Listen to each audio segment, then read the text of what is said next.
Assalamualaikum warahmatullahi wabarakatuh. Alhamdulillahirabbil alamin, wassalatu wassalamu ala Rasulillahil karim wa ala alihi wa sahbihi wa man wala, amma ba'd. Alhamdulillah, puji syukur mari kita panjatkan kehadirat Allah Subhanahu wa taala yang masih memberikan kesempatan kepada kita semua untuk bisa kembali berjumpa pada pertemuan subuh kali ini di hari Rabu 6 Sya'ban 1443 Hijrah atau bertepatan dengan 9 Maret 2022. Salawat serta salam juga mari kita curahkan kepada junjungan kita, Nabi besar kita, Nabi Muhammad SAW, yang semoga kita semua istiqomah di atas sunnahnya dan semoga kelak di hari kiamat kita mendapatkan syafaatnya. Amin. Selamat datang Mas Santri Mira Institute yang semoga kita semua dirahmati oleh Allah Subhanahu wa taala.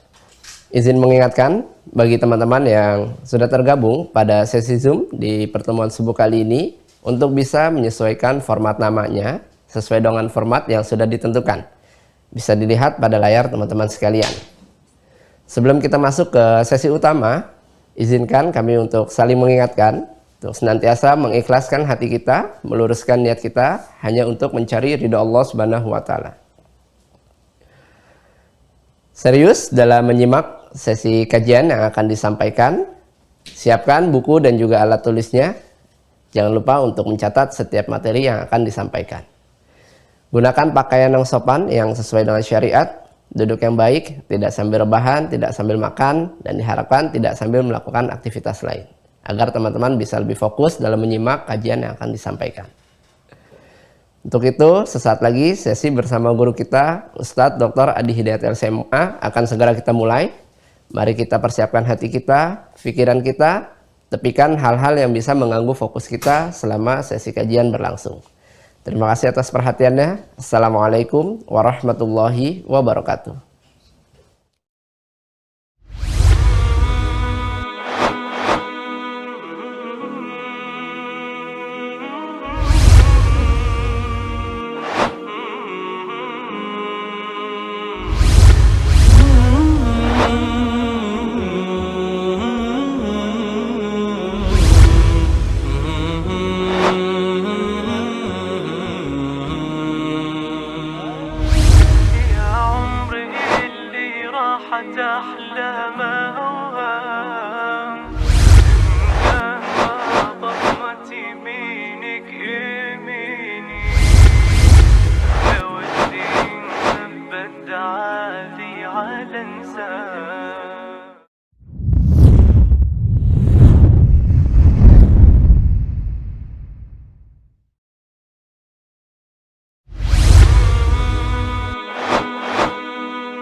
Bismillahirrahmanirrahim. Assalamualaikum warahmatullahi wabarakatuh.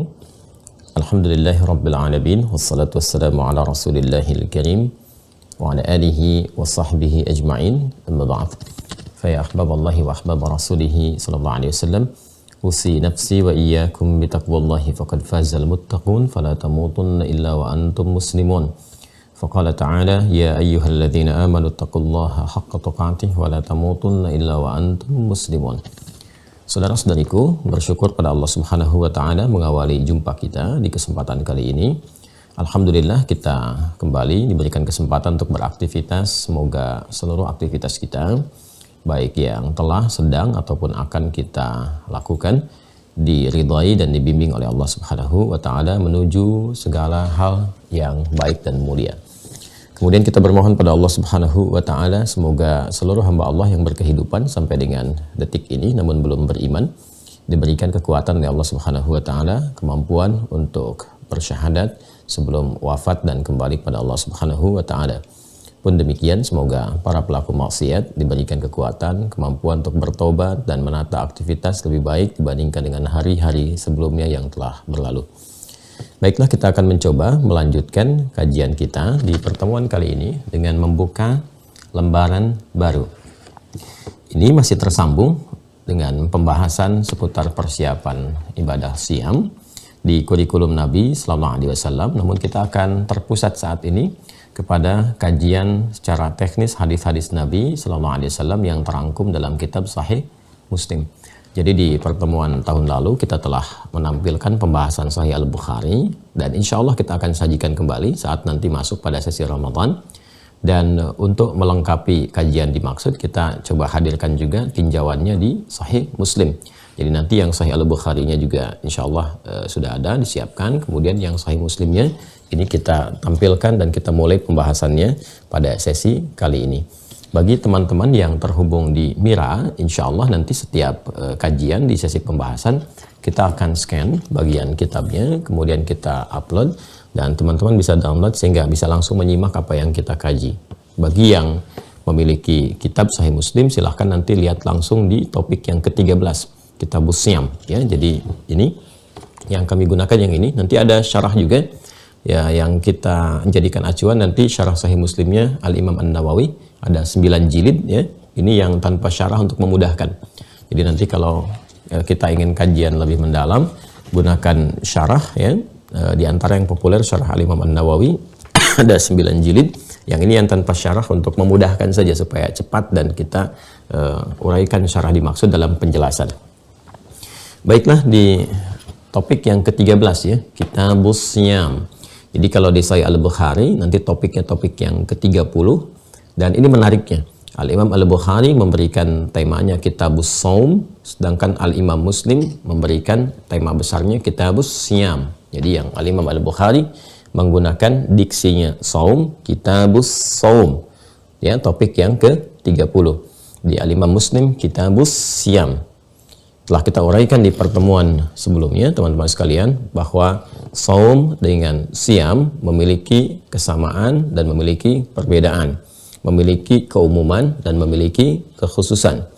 Jika disebutkan Shaum, maka mencakup seluruh makna menahan. Jadi kata Syam pun dan maknanya tercakup dalam kata Shaum. Bila disebutkan Shaum artinya menahan segala jenis yang ditahan. Baik menahan dalam pengertian terbatas, misal seperti yang terjadi pada Sayyidah Maryam alaihissalam di Quran surah ke-19, Maryam ayat yang ke-26. Inni nadhartu lirrahmani shauma. Seperti yang pernah saya uraikan, beliau alaihissalam diperintahkan oleh Allah Subhanahu wa taala untuk melakukan shaum. Ya, shaumnya bukan tidak makan, tidak minum. Karena di ayat sebelum-sebelumnya ketika beliau di fase-fase menjelang kelahiran itu diperintahkan oleh Allah Subhanahu wa taala untuk bisa makan dari kurma ya, yang beliau bersandar ke pohonnya, kemudian diminta oleh Allah untuk menggoncangkannya sedikit ya. Jadi supaya ada nilai ikhtiar di situ, ketika berikhtiar rezeki turun, kan konsepnya begitu. Maka ketika diperintahkan menggoncangkan sedikit, artinya menepuk sedikit, maka jatuhlah pohon-pohon kurma itu. Dan diperintahkan untuk minum juga dari air segar di sekitarannya. Jadi masih tetap makan dan minum. Cuman yang ditahan, yang shaum itu tidak bicara. Ketika sudah melahirkan, kemudian Nabi Isa alaihissalam sudah disiapkan dengan baik, akan kembali ke kaumnya, maka diperintahkan untuk shaum dalam pengertian tidak bicara. Jadi masih makan, masih minum. Kata shaum juga mencakup makna siam. Artinya kalau ada puasa dalam pengertian yang terukur dengan ketentuan, dengan hukum, dengan aturan tertentu, ya seperti penunaian Ramadan misalnya. Ya, di Al-Baqarah ayat 183 katanya diksinya menggunakan kata siam. Ya ayyuhalladzina amanu kutiba alaikumus syiyam, dan 9 kali disebutkan dalam Al-Qur'an. Jika sudah menunjuk kepada kata asyam, ini memberi kesan bahwa puasa yang dimaksudkan bukan pengertiannya umum, bukan sekedar menahan yang masih bersifat umum, tidak, tapi diikat oleh ketentuan-ketentuan tertentu. Ya, ada aturannya seperti yang pernah saya uraikan, ada waktunya, syaratnya, ketentuan dan sebagainya. Itu asyam. Jadi Al-Imam Al-Bukhari ketika memberikan tema besarnya Kitabus Shaum, beliau ingin menguraikan segala ketentuan yang terkait dengan shaum, baik yang sifatnya umum ataupun khusus. Jadi kalau ada pengertian umum begini konteksnya, kalau ada pengertian khusus seperti ini penjabarannya. Nah, Al-Imam Muslim merinci yang terkait dengan aturan-aturan spesifik yang khusus, ya, spesialnya terkait dengan ketentuan-ketentuan siam, baik terkait dengan Ramadan ataupun di luar Ramadan, yang sekiranya semua makna puasa itu masih terkorelasi dengan makna yang khusus. Artinya bukan ketentuan umum, cuman menahan tidak bicara, itu kan, menahan misalnya tidak berinteraksi, menahan tidak makan makanan tertentu, tapi yang lain masih makan, itu umum. Maka Al-Imam Muslim ketika beliau membuat tema Kitabus Shiyam, bukan sekedar ingin menghadirkan perbedaan antara di yang Imam Al-Bukhari, di Sahih Al-Bukhari dengan yang Sahih Muslim. Ya, penekanannya bukan ke situ, tapi ingin lebih memberikan penekanan kepada pembahasan yang spesifik, membahas mengurai puasa yang terkait dengan ketentuan-ketentuan spesifik saja, yang ada aturannya, ada pokoknya. Seperti Ramadan misalnya, yang kita tunaikan dengan aturan dan ketentuan tertentu. Paham ya? Baik. Dan Imam Muslim kan muridnya Al-Imam Al-Bukhari yang sangat setia. Ya, dan ketika Al-Imam Al-Bukhari pun ditahdzir, bahkan diwanti-wanti dan diancam, ya kan? Dan diantara pembelanya yang paling setia Al-Imam Muslim. Ya, semoga Allah meridai kepada keduanya dan merahmati kepada keduanya. Baik, mari kita bacakan. Bismillahirrahmanirrahim. Kitabus Shaumi. Ya. Topik ini akan membahas seputar ketentuan-ketentuan as-siyam, ya, yaitu puasa yang diberikan ke syarat-syarat, ketentuan dan aturan-aturan tertentu. Yang pertama, bab fadli syahri Ramadan. Tuh, spesifik ya, sudah masuk ke Ramadan. Jadi kalau kita membahas nanti di Sahih Al-Bukhari, seperti yang pernah diuraikan dan kita akan tampilkan kembali. Tahun lalu kan kita bahas Al-Bukhari ya. Jadi kalau di Al-Bukhari masih gambaran umum, pengertian dan seterusnya, ini langsung spesifik. Bab fadli syahri Ramadan. Bab keutamaan bulan Ramadan. Yuk kita masuk secara teknis langsung ya. Urutan hadisnya, kalau di Kitabus Shaum, di tema besar ini nomor pertama. Tapi kalau kita baca dari awal Sahih Muslim, ya, dari mulai Kitabul Iman sampai dengan ke sini, nah, itu di urutan ke 1079. Jadi ini masuk di hadis nomor 1079. Ya. Dan hadis pertama dalam Kitabus Shiyam. Qala al-Imamu al-Muslim, Haddatsana Yahya bin Ayyub wa Qutaibah wa Ibnu Hajar qalu haddatsana Ismail wa huwa Ibnu Ja'far an Abi Suhail an abihi an Abi Hurairah radhiyallahu ta'ala anhu anna Rasulullah sallallahu alaihi wasallam qala idza jaa Ramadan futihat abwabul jannati wa ghulliqat abwabun nari wa suffidatis syayatin.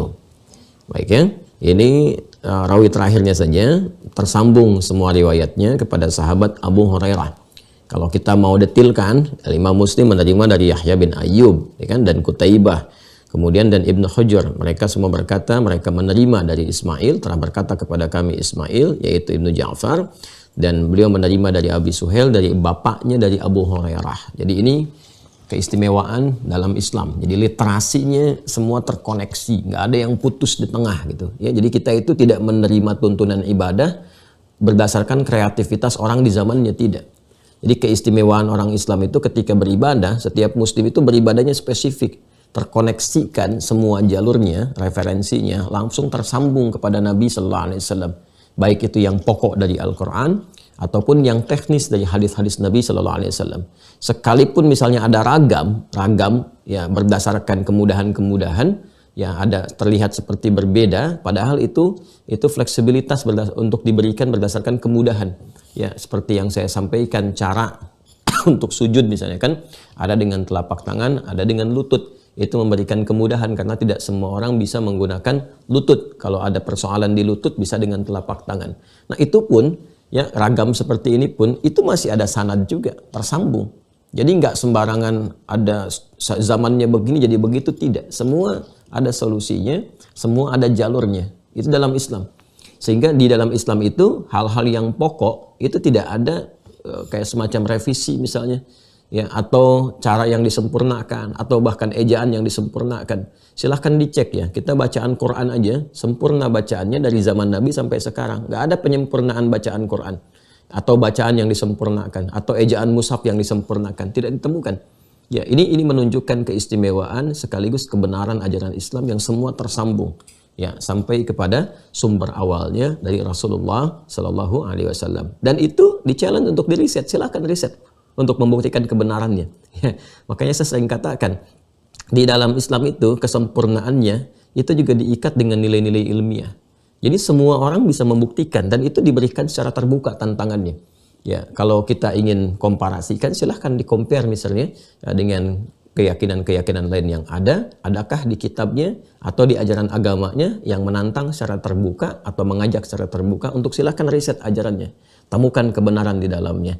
Ya, silahkan cari otentisitas misalnya kitabnya, apakah tersambung ke nabinya, ya, bagaimana membuktikan dia bersumber dari Tuhannya dan seterusnya. Itu di Islam semua seperti itu, termasuk Al-Quran. Al-Quran men-challenge siapapun, silahkan buktikan kebenaran Al-Quran. Cari sampai apakah benar ini firman Allah, compare dengan kitab-kitab lain, coba datangkan semisalnya, ya, dilihat dari segi bahasanya, gramatikalnya, sampai ke isinya. Nah, ini membuktikan objektivitas dalam ajaran Islam, dan puncaknya tidak ada paksaan, la ikraha fiddin, nggak dipaksa, itu kan, lakum dinukum waliyadin, silahkan bebas memilih sesuai dengan keyakinan masing-masing, tapi semua akan membawa resiko yang ditanggung oleh pribadi masing-masing saat kembali kepada Allah Subhanahu wa taala. Itulah objektivitas ilmiahnya, indah ya. Nah, ini untuk membuktikan keyakinan ya, kita membahas di frame keyakinan kita di Islam. Kalaupun ingin di-compare, lebih menemukan kepada kebenaran yang sekiranya bisa menguatkan keyakinan kita. Kemudian teman-teman sekalian, sumbernya yang berjumpa kepada sumber awal yaitu sahabat Abu Hurairah, Abdurrahman bin Sahar, saya sudah pernah terangkan profilnya. Radhiyallahu ta'ala anhu, anna Rasulullah sallallahu alaihi wasallam qala. Ya, kemudian kata beliau mendengar Rasulullah SAW pernah bersabda. Apa yang disampaikan Nabi? Nah, ini masih diikat dengan keutamaan Ramadan ya. Idza jaa Ramadhanu, bila telah tiba Ramadan. Idza jaa Ramadhanu, bila telah tiba Ramadan. Futtihat abwabul jannati. Futtihat abwabul jannati, maka akan dibuka pintu-pintu surga. Masya Allah ya. Jika tiba Ramadan itu, futtihat abwabul jannati, maka akan dibuka pintu-pintu surga. Wa ghuldiqat abwabun nari, dan ditutup pintu-pintu neraka. Wa suffidatis syayatinu, dan setan-setan dirantai. Setan-setan atau para setan dirantai. Baik ya. Tahan dulu ya. Satu. Nah, di hadis Muslim karakteristiknya begini. Jika dalam satu tema yang diurai itu ada beberapa hadis-hadis yang senafas dengan itu. Ya, semakna dengan itu. Walaupun misalnya beda jalur riwayatnya. Nah, untuk menguatkan, ini jeniusnya Imam Muslim untuk menguatkan itu semua, maka beliau tampilkan itu dan dikasih tanda. Ya, misalnya ada yang titik 3 atau titik 2, bergantung urutannya. Jadi setelah riwayat pokok yang pertama, nanti biasanya dikasih tanda kurung di bawahnya, titik 3 misalnya, atau titik 2, berdasarkan berapa turunan ke bawahnya ini yang akan dihadirkan. Nah, ini di antara kejeniusan sekaligus keluasan literasi Imam Muslim. Jadi ini dari jalurnya sahabat A, ini jalurnya sahabat B. Atau di Abu Hurairah ada yang dengar lagi ketika beliau menyampaikan si fulan, si fulan, si fulan. Jadi ini semakin menguatkan. Kadang-kadang kan kita juga kalau sedang bicara mungkin yang dengar kan tidak 2-1 orang. Ya, ada berapa banyak orang. Sekarang pun kalau sedang ta'lim kan yang menyimak mungkin bukan 3, 4, 5 orang. Bisa jadi ribuan orang. Nabi ketika menyampaikan bukan hanya sahabat Abu Hurairah. Boleh jadi yang dengar juga ada sahabat yang lainnya. Ya, atau kemudian dari jalur sahabat Abu Hurairah ketika disampaikan ada beberapa lain lagi yang kemudian mendengar. Nah, ini dalam ilmu hadis, riwayat-riwayat yang disampaikan dari orang-orang yang berbeda dengan konteks yang sama, tema yang serupa, ini saling menguatkan nanti. Ya, saling menguatkan satu dengan yang lainnya. Kita sampaikan riwayat yang keduanya, ini tersambungnya masih ke Abu Hurairah, dan sanad dari Abu Hurairah ini nanti kalau yang sebelumnya kita dapatkan dari Abi Suhail dari bapaknya, yang sekarang dari orang yang berbeda ya, tapi nanti jalurnya ke Abu Hurairah. Jadi Masya Allah yang menerima dari sahabat Abu Hurairah ini banyak juga dia.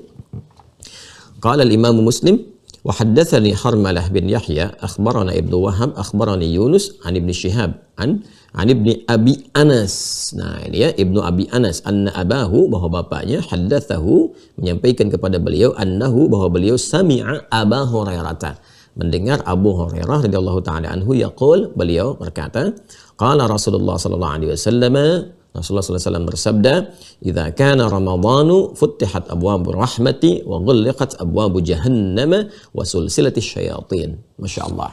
Ini ada yang menarik tuh, ada 3 di sini ya. Ya, ada 3.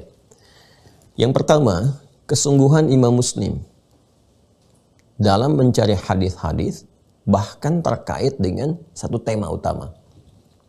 Ya, jadi ini ada tema tentang keutamaan Ramadan. Bagaimana saat Ramadan tiba, di antara keistimewaannya pintu-pintu surga dibukakan. Itu sepanjang kemampuan Imam Muslim dalam kehidupan beliau, bukan hanya mencari satu sumber gitu. Ya, bahkan untuk mengkonfirmasi benar nggak ada riwayat ini. Ya kan? Sama nggak versinya? Ya, kemudian apakah ada yang berbeda ketika diterima sehingga nanti bisa saling melengkapi gitu informasinya itu. Itu tidak dari satu orang saja. Tidak dari satu orang. Jadi sepanjang ada hadis yang terkait, dengar dari siapa, dengar dari siapa, dengar dari siapa.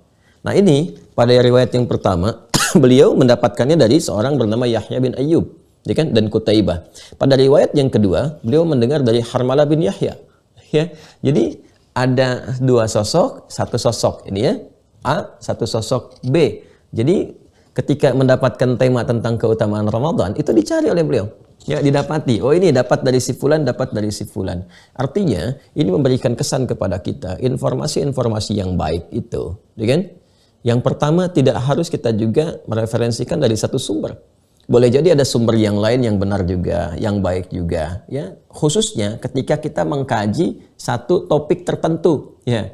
Dan ini kan menjadi karakteristik yang diterapkan bahkan di dunia ilmiah. Ya kan? Para sarjana itu kalau mau membahas satu tema pun dalam skripsi atau dalam tesis, dalam disertasi, ya, kan direferensinya walaupun topik yang dituliskan itu satu topik tertentu, kan menulis dari berbagai literasi kan. Dari si fulan, dari si fulan, dari si fulan, pendapat ini, pendapat ini, pendapat ini. Nah, Imam Muslim itu sudah memberikan sinyal dalam pencarian hadisnya. Ini topiknya tentang keutamaan Ramadan, bagaimana pintu surga dibuka. Siapa saja yang menyampaikan ini? Beliau cari itu. Ya, si fulan, si fulan, si fulan. Jelas ya? Jadi ini menunjukkan kesungguhan, keseriusan dalam mencari pengetahuan dan khususnya terkait dengan referensi keislaman. Jadi saya sering katakan juga kepada teman-teman semuanya, ya kalaupun ingin belajar hal-hal dalam Islam, tidak harus terfokus juga kepada saya misalnya. Boleh sepanjang ada yang baik, yang ukurannya kan ada ukurannya, ada fiqhnya. Kalau ini benar, kredibilitasnya tidak diragukan, kan? Kemampuan penguasaan dalam agamanya baik, tidak banyak kontroversi dan sebagainya, ya silahkan jadikan rujukan juga, kan? Ambil sepanjang itu baik. Jadi kalau ada kesan yang tidak baiknya tidak harus dibincangkan, apalagi digibahkan, sudah cukup ditinggalkan saja gitu kan. Nah, ini gambarannya. Jadi pada riwayat yang kedua, ya, ini memberikan kesan satu keutamaan Imam Muslim, ya kan, kesungguhan beliau dalam mencari sumber-sumber atau referensi-referensi yang mengacu kepada riwayat yang serupa. Yang kedua, teman-teman sekalian, juga memberikan kesan kesungguhan dalam pencarian-pencarian riwayat yang bersumber dari satu sumber yang sama. Ya, yang saya maksudkan ini masuk ke fasenya Abu Hurairah, sahabat Abu Hurairah radhiyallahu taala anhu. Coba teman-teman lihat, ini kan yang menerima dari Abu Hurairah yang pertama dari Abi Suhail, dari bapaknya, ya kan? Kemudian yang kedua dari Ibnu Abi Anas, ya, dari bapaknya juga. Jadi ternyata yang menggali ilmu di era-era awal-awal tuh sepeninggal Nabi sallallahu alaihi wasallam, ada sahabat mengajar juga. Itu yang memburu para sahabat itu luar biasa. Ini memberikan kesan kepada kita, kalau memang kelihatan ada orang kafabel, ada orang bagus, wawasannya luas, literasinya cukup luar biasa, pengetahuannya dalam dan sebagainya, cepat buru itu, mumpung ada kesempatannya. Ya, apalagi kalau sudah tanda-tanda nanti di menjelang fase perpindahan zaman ya ke akhir-akhirnya. Kan semalam baru saya sampaikan tentang pembukanya. Nanti ke pertengahan menuju ke akhir-akhir itu diantara tandanya dicabut nanti. Ya, para ahli-ahli ilmu. Ya. Innallaha la yaqbidul ilma, ya. Allah Subhanahu wa taala tidak mencabut pengetahuan intiza'an minal ibad, langsung dicabut ilmunya, tidak. Misalnya tafsir dicabut, tidak. Hadis dicabut, tidak. Ya, walakin biqabdil ulama, tapi dicabutnya pakar-pakar di bidangnya. Jadi pakar tafsirnya meninggal, pakar hadisnya meninggal.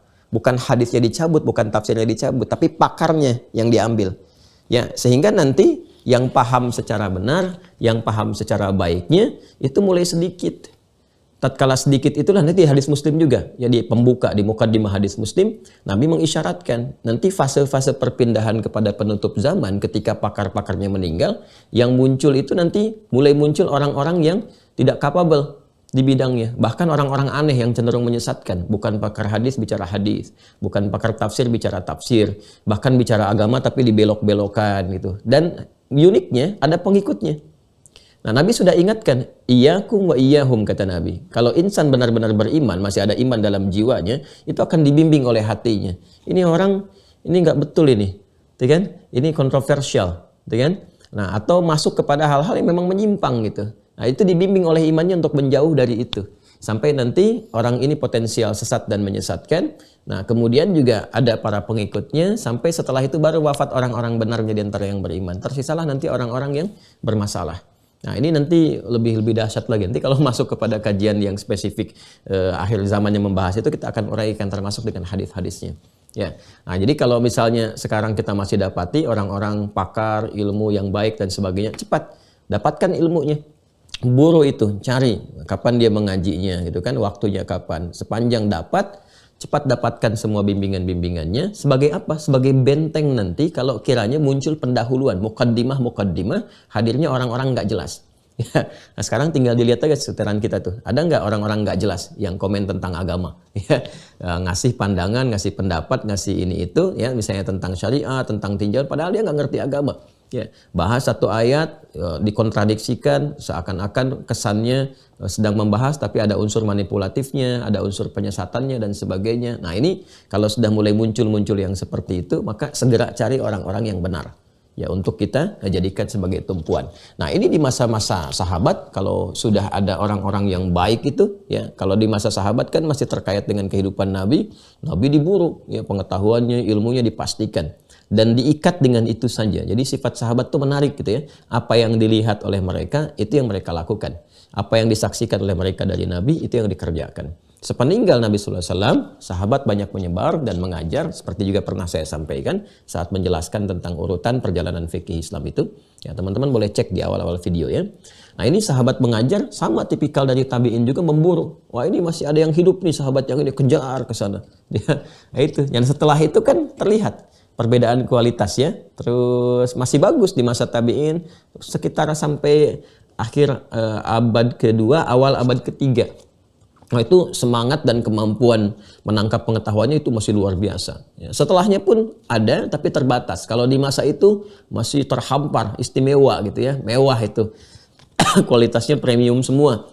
Ya, makanya kita dapatkan di masa-masa itu para imam, ya khususnya imam yang 4 itu kan. Ya, Imam Abu Hanifah, An-Nu'man, Imam Malik, Imam Syafi'i, Imam Ahmad bin Hanbal, dan ada juga yang lain-lainnya, tapi kan yang paling populer ini ya. Nah, itu masih banyak tuh yang menghafal, yang mengkodifikasikan. Setelah itu masih ada. Ya, cuman nanti seiring berganti zaman terbatas. Makanya sekarang pun kalau nyari ulama-ulama yang misalnya spesial, kan bisa dihitung jari tuh. Coba lihat di Indonesia misalnya siapa yang bisa kita lihat? Ya, di Malaysia siapa? Di Asia siapa? Level dunianya siapa? Kalau dulu level dunia itu masih bisa kita lihat tuh. Ya, sezamannya Imam Syafi'i ada Imam Ahmad ya, yang lebih junior tapi kan masih semasa. Semasa Imam Syafi'inya ada Imam Malik, masih ada tuh di Madinah. Semasa Imam Malik masih ada Imam Abu Hanifah. Imam Abu Hanifah meninggal, lahir Imam Syafi'i. Kadang-kadang saling menggantikan. Ini meninggal, lahir yang lain lagi. Nah, jadi setiap masa nanti sampai ke akhir-akhir kalau sudah susah nemuinnya, nah itu patut kita waspada tuh. Ya, patut waspada. Nah, ini kesan kedua yang ingin saya sampaikan. Jadi, pertama, bagaimana kesungguhan Imam Muslim dalam menjaga agama ini sehingga memastikan semua referensi terkait walaupun satu topik saja atau bahkan subtopik, kalau masih ada orang yang bisa didapatkan referensinya, maka ditampilkan untuk memberikan kelengkapan dalam pemahaman. Ini kesungguhan dalam menjaga agama. Jadi yang serius ya, ini maksud saya begini. Ini beliau saja menyampaikan referensi kepada kita. Itu begitu serius mencari. Masa kita yang tinggal ngaji nggak serius gitu? Kita tinggal ngaji, tinggal dapetin infonya aja. Ada yang sambil rebahan, sambil minum, ini itu. Ya kalau sudah ngaji Quran, ngaji hadis itu fokus supaya kita dapatkan keberkahannya, kan? Kecuali memang ada hajat yang lain dan kita mendengar sekian persen, alhamdulillah masih ada hal yang bisa kita dapatkan. Dan yang kedua tadi terkait dengan bagaimana perburuan kepada informasi orang-orang yang kredibel seperti sahabat Abu Hurairah yang tadi saya sampaikan. Dan selanjutnya setelah yang kedua tadi saya sampaikan, bagian ketiganya adalah ini yang sangat menarik. Kadang-kadang dari pendengaran walaupun dari sumber yang sama itu ditemukan redaksi berbeda tapi masih menunjuk kepada konteks yang sama. Nah, ini yang membedakan antara hadis dengan Al-Quran. Kalau Al-Quran terjamin lafaz dan maknanya. Jadi Anda mau menerima dari siapapun, walaupun orangnya banyak, Anda bertalaki, nggak akan beda. Al-Baqarah pembukanya tetap alif lam mim. Anda mau ngaji dari siapapun, sedunia ini, di Indonesia dari Sabang sampai Merauke, Anda ingin talaki Quran, dari syekh manapun, tetap pembuka Al-Baqarah alif lam mim. Nggak ada jadi alam. Ya, alif lam mim. Pembukanya pasti itu. Nggak ada yang lainnya. Silahkan cek sampai cari ke ujung dunia itu. Ya, alam nasrah nggak akan berubah alif lam mim nasrah, tidak. Ya, alam tara nggak akan berubah alif lam mim tara, tidak ada. Ya, jadi semuanya terjaga lafaz dan maknanya. Ini yang dimaksud Quran surah ke-15 ayat ke-9 itu. Al-Hijr ayat 9. Inna nahnu nazzalna dzikra wa inna lahu lahafizun. Dengan keagunganku kata Allah, ya kan? Maka kami yang menurunkan Al-Quran dan kami pula kata Allah Subhanahu wa Ta'ala yang berkomitmen untuk menjaganya, menjamin terjaga. Makanya tidak ada sampai saat ini misalnya ejaan Al-Quran yang disempurnakan, nggak ditemukan. Saya sering melihat ada komentar orang-orang yang sebetulnya nggak baca gitu, jadi nggak paham, berkomentar, oh ini baru dibukukan di zamannya ini, direvisi zaman itu, nggak belajar itu. Ya, dan sayangnya dulu ditebarkan oleh orientalis itu, ya, untuk sengaja memberikan kesan bahwa Islam pun kitab sucinya ada perubahan. Ya, Islam pun kitab sucinya mengalami satu penyesuaian-penyesuaian. Nah, ini menunjukkan bahwa ada keputusasaan ketika melihat ingin mencari celah tidak ditemukan. Padahal kalau kita objektif, mencari ilmu itu kalau jujur, kalau benar, dapat kebenaran. Tapi kalau tidak jujur, yang didapat hanya usaha untuk pembenaran saja. Silahkan diriset dari awal sampai akhirnya. Kita akan tahu kapan masa-masa talaki, kapan kodifikasi, apa yang dikodifikasikan itu. Sama tidak? Jadi kan, ya kadang-kadang kan ada yang disampaikan tapi beda dengan yang dituliskan. Ya, Quran itu unik, seperti pernah kita uraikan juga. Jadi kalau kita ingin mengecek, Quran itu dijaga dengan dua penjagaan. Satu di hafalan sampai ke jiwa, kedua di tulisan, di mushaf. Ya, yang kita jadikan sebagai bagian dari pegangan untuk bacaan itu. Jadi apa yang tertuliskan di mushaf itu terjaga melalui hafalan. Jadi kalau ada yang keliru cetak, ya, keliru dalam menuliskan misalnya karena kelalaian tertentu, apakah ada misalnya salah ketik ataukah mengantuk kemudian keliru menuliskan, itu akan ketahuan. Ya, dari apa? Dari hafalan. Jadi dikonfirmasi lewat hafalan. Kalau hafalan nggak tepat pun misalnya ada yang salah lafaz, salah melafadzkan, bisa dikonfirmasi lewat tulisan. Jadi itu keunikan dan keistimewaan Al-Quran terjaga sampai dengan sekarang. Ya, nah hadis itu berbeda. Ya, hadis berbeda. Kalau Al-Quran disampaikan harus benar lafaz dan maknanya, terjaga lafaz dan maknanya, maka pada hadis concernnya kepada makna. Ya, tidak menuntut hafalan kepada lafaz. Karena itu jangan heran kalau dalam satu topik tertentu maknanya serupa, konteksnya sama, tapi lafadznya bisa berbeda. Karena tidak ada tuntutan menghafal lafadz. Jelas ya? Bagus kalau lafadznya bisa sampai semuanya tahu, paham, ya kan? Hafal, mengerti. Tapi yang dituntut hanya isinya, maknanya. Yang penting maknanya benar disampaikan. Itu karakteristiknya.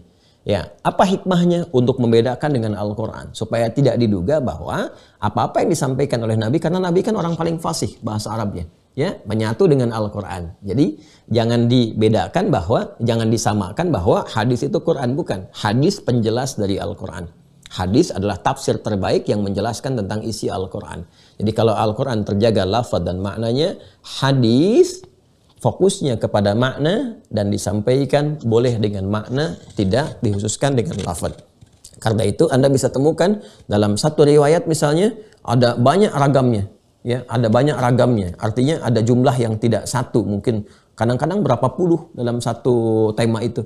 Ya, lafadznya beda-beda, tapi intinya sama. Ya, persis dengan begini ketika saya menyampaikan informasi, misal Bapak Ibu sekalian, insya Allah besok kita akan teruskan kajian Sahih Muslim pada hadis yang ketiga. Waktunya insya Allah menyesuaikan, tapi kita akan mulai ba'da subuh.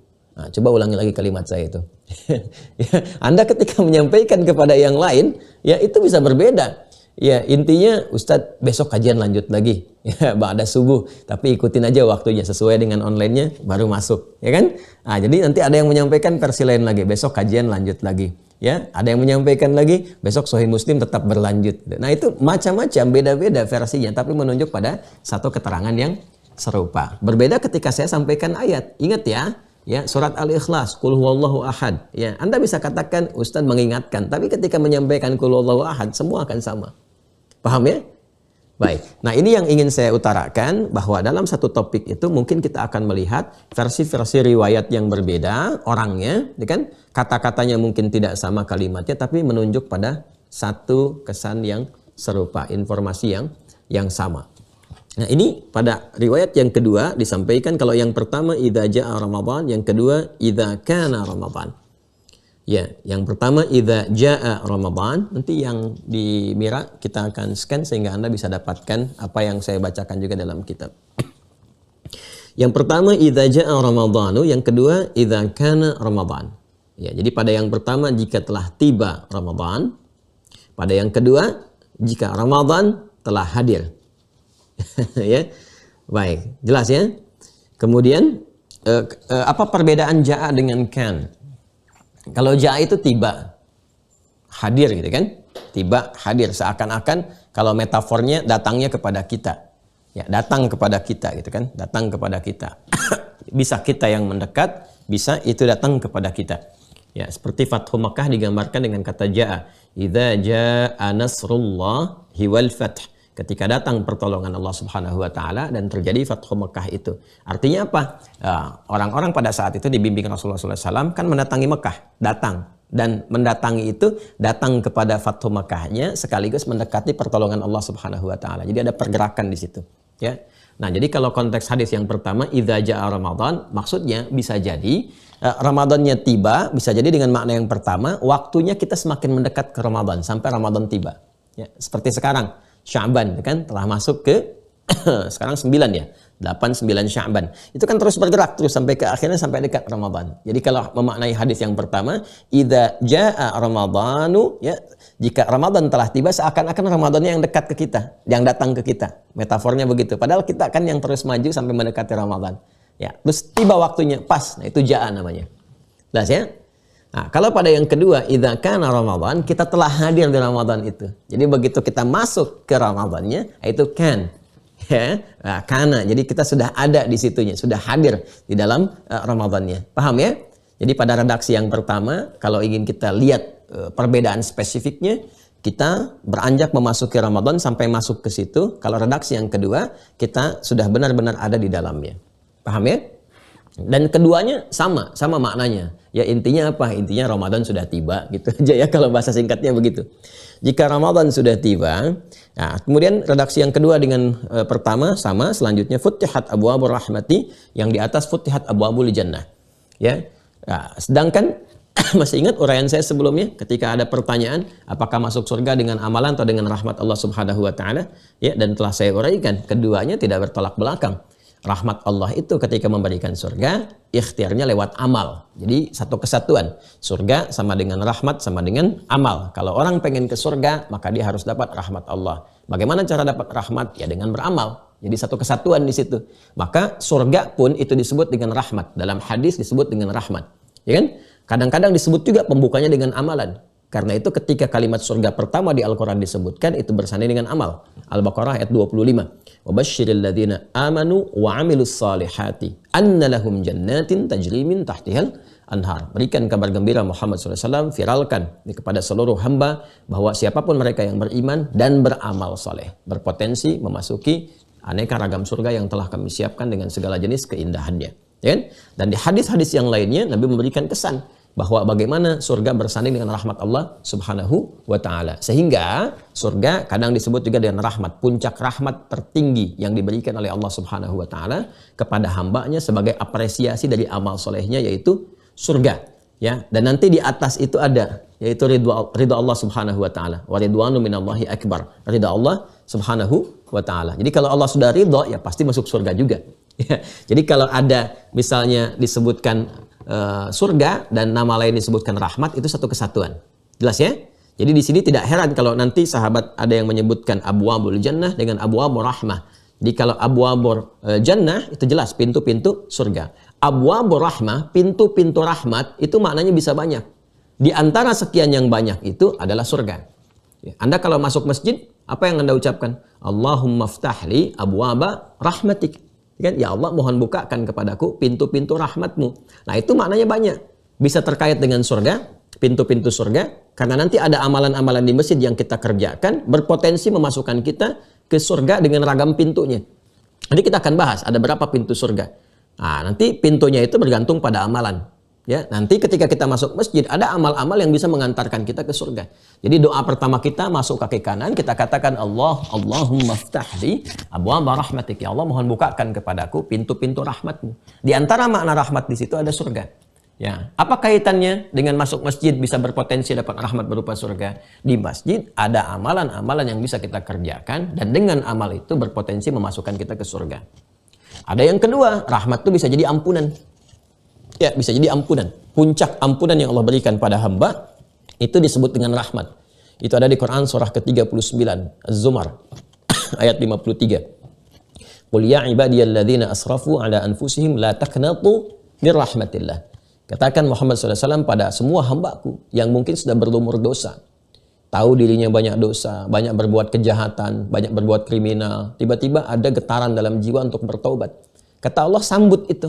Jangan putus asa dari rahmat Allah. Ya, ketika rahmat diturunkan, maka Allah dengan kasihnya memberikan peluang ampunan dari semua dosa. Karena itu, kalimat seterusnya selanjutnya di ayat itu, innallaha yaghfiru dzunuba jami'a. Sungguh Allah akan mengampuni seluruh dosa-dosa kalau kamu mau tobat sebelum nyawa sampai di kerongkongan. Jadi rahmat itu bisa berupa langsung pemberian surga, bisa berupa puncak dari ampunan, ya, bisa berupa, nah ini karunia Allah. Berupa apa? Berupa pengabulan doa atau pertolongan dari musibah atau persoalan-persoalan yang dihadapi. Itu ada di Quran surah kedua Al-Baqarah dari ayat 155 sampai 157. Ya, rahmatnya di 157, persoalan-persoalan di 155, sabarnya di 156. Ya, kalau kita bacakan urutannya, walanabluwannakum bisyai'im minal khauf wal ju'i wa naqsim minal amwali wal anfusi wath thamarat wa basyiris sabirin. Dan setiap orang yang hidup itu pasti akan mendapatkan ujian, tantangan-tantangan kehidupan yang meningkatkan kualitas hidupnya. Apa saja? Ada kekhawatiran, ada rasa lapar, gitu kan? Kemudian harta bisa berkurang karena kejadian-kejadian tertentu. Ada yang sakit sampai meninggal, atau ada yang kerja keras, dia kerja keras, hasilnya itu diambil orang lain, diserobot orang. Ada. Ya, dan sabar kalau sedang menimpa itu semua kita alami, sabar. Nah, sabar itu cenderung membawa pada kebahagiaan. Bagaimana cara sabar? Ayat 156 ya. Alladzina idza asabathum musibah qalu inna lillahi wa inna ilaihi raji'un. Orang yang sabar saat mengalami itu diberi petunjuk oleh Allah, dipuji, dikasih jalan keluar. Ketika Allah memberikan jalan keluar, rahmat turun. Ayat 157-nya, ulaika alaihim salawatum min rabbihim wa rahmah. Ya, wa ulaika humul muhtadun. Ulaika alaihim salawatum min rabbihim wa rahmah. Orang-orang yang sabar saat diuji dan dia menyadari bukan dia saja, orang lain pun diuji. Orang lain pun punya masalah dan untuk sukses itu harus melewati ujian. Ketika sadar itu dipuji oleh Allah. Begitu mendapatkan pujian dari Allah, dibentangkan solusi, warahmah, kasih solusi. Ya, lalu diberi petunjuk menjalani solusi itu. Itu urutannya. Jadi rahmat itu bisa berupa solusi yang Allah berikan dalam mengentaskan berbagai persoalan kehidupan. Ya, berupa kasih sayang, gambaran kasih dan sayang Allah Subhanahu wa taala. Yang kedua, puncak kasih yang Allah berikan saat di dunia untuk mengampuni seluruh dosa-dosa. Dan yang ketiga, puncak kasih yang Allah berikan saat di akhirat, memberikan apresiasi berupa surga berdasarkan kesungguhan hamba dalam beramal soleh saat di dunia. Jadi bisa pertolongan Allah dari mengentaskan persoalan, bisa puncak ampunan yang diberikan dari semua dosa, atau yang ketiga bisa berupa puncak pemberian berupa surga saat kembali kepada Allah di akhirat kelak. Tinggal nanti ketika kita memohon, spesifiknya kemana? Kalau konteks di pembahasan ini spesifiknya ke surga. Futtihat abwabu rahmati ay futtihat abwabul jannah. Jadi hadis satu dengan yang lain saling menafsirkan. Yang dimaksud rahmah di sini adalah surga. Tapi kalau Anda masuk masjid, masuk mengatakan Allahumma ftah li abwaba rahmatik, itu ketiga-tiganya. Makanya orang masuk masjid, ada yang berdoa minta dibebaskan dari persoalan. Ya Allah, aku punya masalah ini, mohon diberikan solusi. Ada yang begitu kan? Ya, di kantor ada masalah, di rumah ada masalah, di masjid curhat, gitu kan? Ada yang kedua, yang tobat, yang minta ampun, sujud, ambil nangis di pojok-pojok masjid. Ada. Yang ketiga, minta surga. Jadi tiga-tiganya ada. Makanya ketika Anda masuk masjid, kalimatnya jelas. Allahumma ftah li abwaba rahmatik. Ya Allah, mohon bukakan kepadaku pintu-pintu rahmatmu. Kenapa bentuknya jama'? Mengacu kepada tiga makna tadi. Mau yang mana? Itu kan? Ya, kan dibalik tanya, mau yang mana yang kamu minta? Makanya kita beramal. Amal itu yang spesifik menunjukkan kepada kita permintaan rahmat apa yang diinginkan. Makanya kalau masuk masjid, tujuannya mesti jelas. Jelas, niatkan untuk ibadah. Nah nanti spesifiknya mau kemana? Kan Anda minta rahmat, tapi Anda melakukan pekerjaan yang tidak mendatangkan rahmat. Kan nggak nyambung. Ya, nggak nyambung. Jaka sembung aja nggak begitu gitu. Itu nggak nyambung. Ya, itu tidak nyambung. Jadi kalau masuk masjid, sudah punya orientasi, rencana. Saya mau ngapain ke masjid ini? Ibadahnya pun tertata. Betul, sholat fardu kita kerjakan. Selain itu, apa pelengkapannya? Kan doa. Arahnya mau kemana? Makanya habis beramal tuh berdoa. Kalau mau baca Quran di masjid, baca. Setelah itu mau minta apa? Ya, nah di antara tiga rahmat tadi, Anda spesifik arahkan kemana? Apakah doa terkait kehidupan? Untuk Anda kah? Suami kah? Istri kah? Anak kah? Tetangga kah? Kerabat kah? Doa spesifik. Siapa yang punya masalah, mintakan. Beramal dulu, minta. Wah, kalau paham fikih masjid itu enak sekali teman-teman sekalian. Enak sekali. Karena ada banyak peluang rahmat di situ.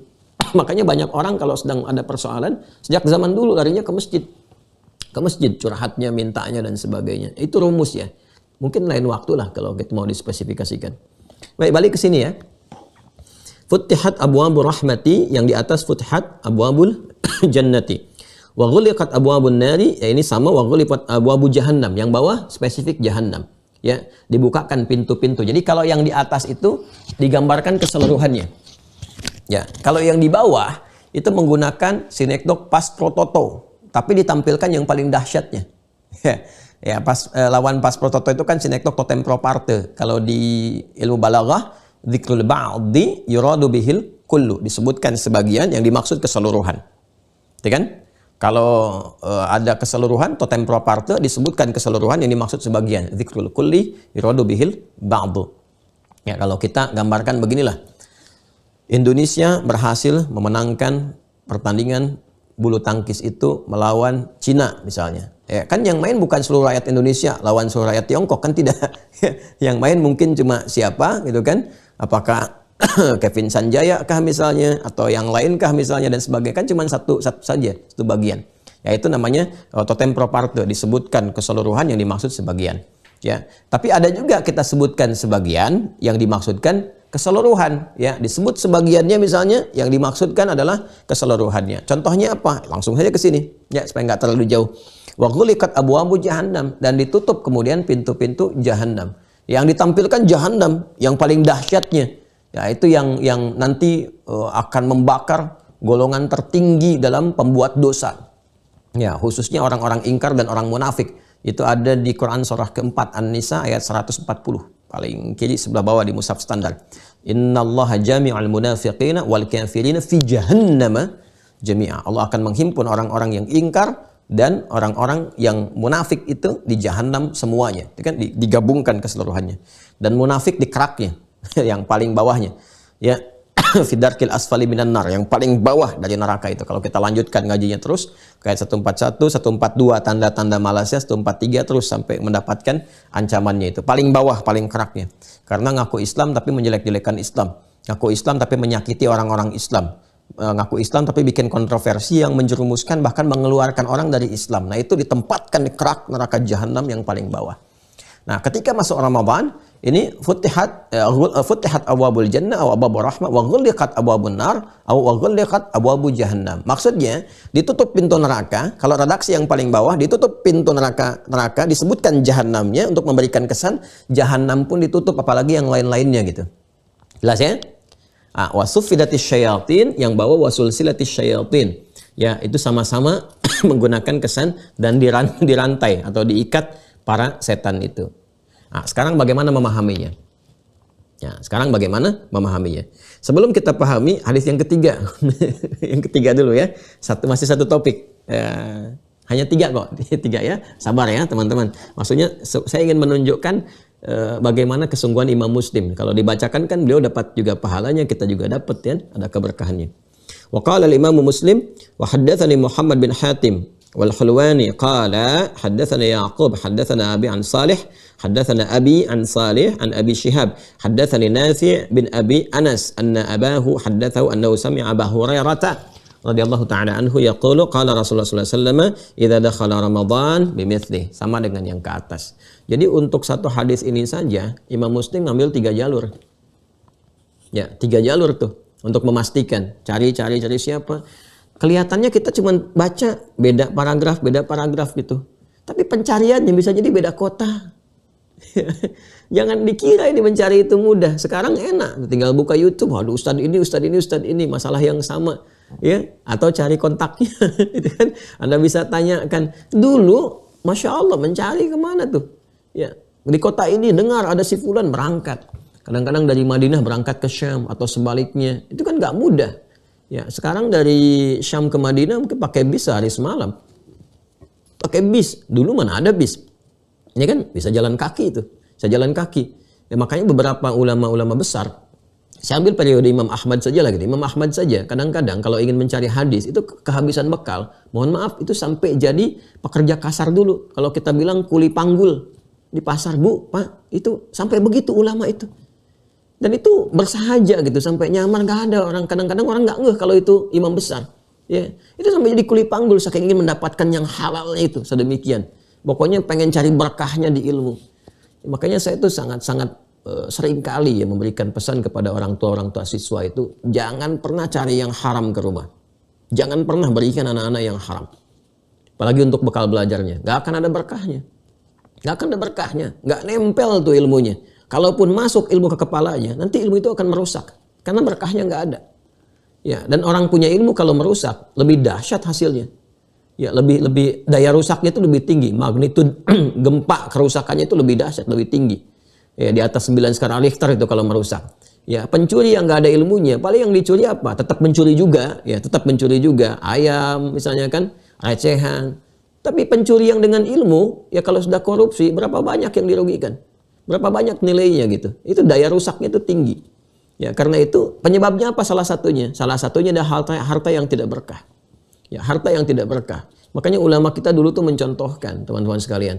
Ya, mereka mencari dengan keringatnya. Coba lihat orang-orang sukses sekarang itu. Lihat bapak ibunya, bagaimana mereka bekerja. Saya menyadari betul itu.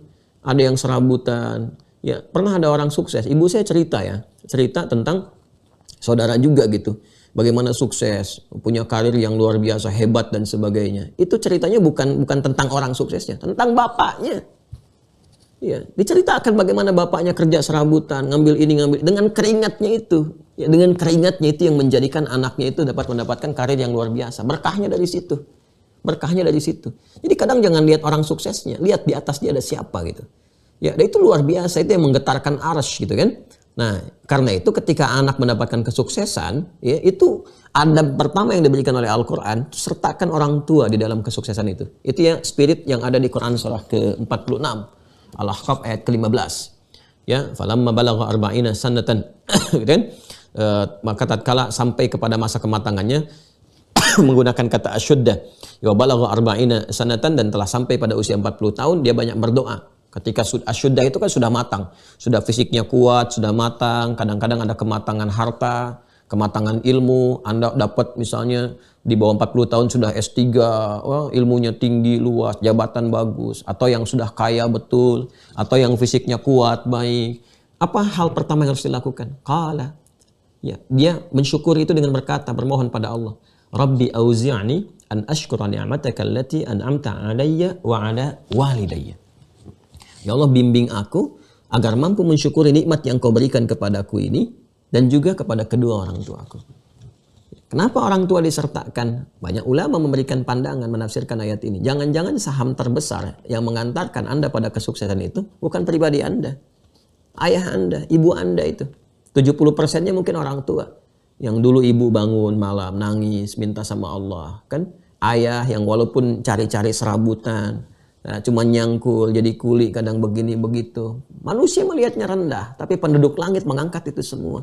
Ya Allah, jangan jadikan anak saya seperti saya sekarang. Jadikan dia lebih hebat daripada saya. Tempat tidurnya lebih empuk dan sebagainya. Makanya orang insan beriman tuh berpikirnya sampai ke situ. Dan Al-Quran tuh tinggi mengajarkan kita. Tinggi.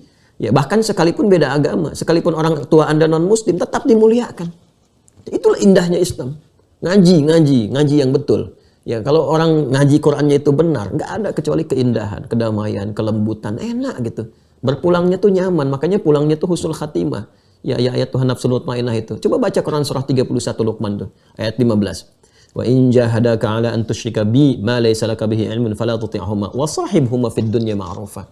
Kalaupun beda keyakinan, orang tua misalnya belum beriman, belum muslim, anak sudah berislam, mu'allaf dia masuk. Ya, kalaupun diajak aja untuk ke keyakinan orang tuanya lagi, silahkan tolak dengan cara yang lembut. Fala tuti'huma. Ya, nggak perlu ditaati, tapi tolak dengan cara yang lembut. Tapi apakah ditinggalkan orang tua? Tidak. Wasahibhuma fid dunya ma'rufa. Sepanjang berkehidupan dalam konteks keduniaan, berikan puncak bakti terbaik kepada keduanya. Di mana ada ajaran begitu? Ya, jadi kalaupun sukses, berikan bagian kesuksesan itu. Mampu belikan rumah, belikan rumah. Mampu belikan mobil, belikan mobil. Bahagiakan sebahagia-bahagianya.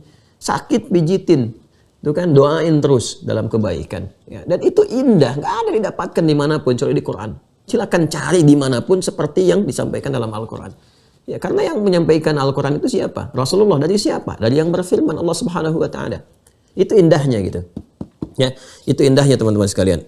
Jadi saya ingin balik lagi kepada keadaan kita bahwa cari keberkahan dalam setiap hal. Kalau berkah itu cukup semuanya. Ya, sedikit berkah itu bagus, apalagi banyak berkah lebih bagus. Ya, banyak berkah lebih bagus. Jadi tadi saya sampaikan bagaimana para ulama kita mencari referensi itu sampai mereka mencari yang baik dengan cara yang baik. Ya, ini pun jangan sampai terjadi nih. Anda ikut taklim dengan saya misalnya dari harta yang tidak benar. Ya, hasil dari pencurian ini supaya berkah sebagiannya pakai buat ngaji. Enggak ada berkahnya tuh dari harta yang haram. Ya, jauhi. Rizki itu sudah diatur, gampang. Udah ada aturannya. Kita bekerja, datang rezeki, nggak akan tertukar. Selesai. Ya, yang belum jelas itu surganya. Ya, yang belum jelas itu berkahnya. Maka kalau paham tentang rezeki itu ya, nggak ada gelisahnya gitu. Nggak ada gelisah. Karena Allah sudah janji. Ya, dan Nabi menegaskan itu, menyampaikan, menafsirkan dengan bahasa yang tegas. Asal kita mau bergerak, beraktivitas dengan cara yang benar dan dipelajari babnya, datang rezeki dimanapun. Ya, cuman perbedaannya di berkahnya. Nah, sekarang kita kembali ya teman-teman kepada yang tadi. Jadi hadisnya serupa dengan apa yang disampaikan idza dakhala Ramadan. Tuh. Kalau yang pertama idza jaa, yang kedua idza kana Ramadan, yang ketiga idza dakhala Ramadan. Intinya sama aja. Kalau udah ada Ramadan, kalau udah masuk Ramadan. Jadi yang pertama datang Ramadan itu memberikan gambaran kita datang mendekat ke Ramadan, terus di Ramadan tiba ketemu. Masya Allah, kayak dua-duanya ketemu, wah nyambung, tibalah Ramadan. Yang kedua sudah masuk Ramadan, ya sudah berada di dalam Ramadannya. Idza kana Ramadan. Yang ketiga, idza dakhala Ramadan, Ramadan sudah masuk, kita masuk, Ramadan hadir. Intinya sama-sama saja. Kalau mau ditafsirkan dengan bahasa yang beda, intinya kalau Ramadan sudah tiba, ya kan? Sudah kita ada di dalamnya. Jadi, tapi ini memberikan kesan kenapa banyak riwayat ini hadir dengan makna yang sama. Intinya yang ngaji dulu banyak. Yang nyari sumber kebaikan tuh banyak, semangatnya tinggi. Alhamdulillah sekarang Masya Allah kalau saya perhatikan kita kembali tuh. Watilkal ayyamu nudawiluha bainan nas. Kembali ke spirit itu, manfaatkan. Jadi kalau sedang ada spirit senang ngaji, cepat ambil itu sebelum dia hilang karena kesibukan yang lain. Ya kan? Nah, yang kedua, sungguh-sungguh dalam mencarinya seperti Imam Muslim mengajarkan pada kita. Nah, sekarang yuk kita bahas inti bahasannya ini kan dibagi 3. Dari 3 ini kita bahas satu aja dulu ya. 3 masalahnya kan persoalan yang kita bahas. 1, pintu-pintu surga. Pertanyaannya ada berapa pintu surga? Itu kan? Ya, seperti apa gambarannya? Bagaimana memasukinya? Seperti apa meraihnya? Kedua, pintu neraka. Ada berapa pintu neraka itu? Dari mana sumbernya? Seperti apa kita menghindarinya? Ya kan? Nah, kan ini dibuka pintu surga. Pemahamannya bagaimana? Apa benar-benar dibuka atau metafor? Ditutup neraka. Seperti apa ditutupnya? Ya? Dan yang ketiga, setan dirantai. Bagaimana memahami setan dirantai ini? Ya, kalau setannya dirantai, kenapa masih ada maksiat saat Ramadan? Kenapa masih ada yang mencuri saat Ramadan? Kenapa masih ada yang berbohong? Katanya setannya dirantai. Ya, jadi 3 ini yang coba kita turunkan. Jadi barusan muqaddimah. Sekarang baru kita pahami maknanya. Ya, bismillah. Yuk, satu-satu ya. Kita bahas satu saja. Ya, untuk saat ini. Masya Allah, udah 6:30. Udah 1 jam. Baik, bismillah. Yang pertama, idza jaa Ramadan atau idza kana Ramadan atau idza dakhala Ramadan, intinya bila Ramadan telah tiba. Futtihat, ini redaksinya serupa, futtihat. Ya. Futtihat abwabu al-jannah.